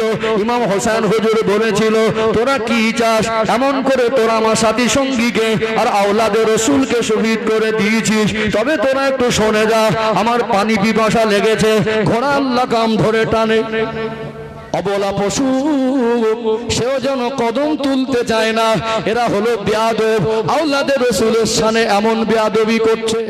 তবে ঘোড়া আবার ইমাম হোসেন হুজুর যখন লাগাম ধরে টানলেন, ঘোড়াটা আগে আস্তে আস্তে বাড়াতে লাগলো। তিনি জালালি হালাত এসে গিয়েছিলেন, এমন একটা হালাত তানার ভেতরে এসেছিল, তানার শরীরে আঘাত করার সাহস কারোর হয় না। ঘোড়া চালিয়ে দিলেন, ফুরাত নদীর কিনারায় চলে গেলেন। তিনি মনে করছিলেন মনে হয় জানটা বেরিয়ে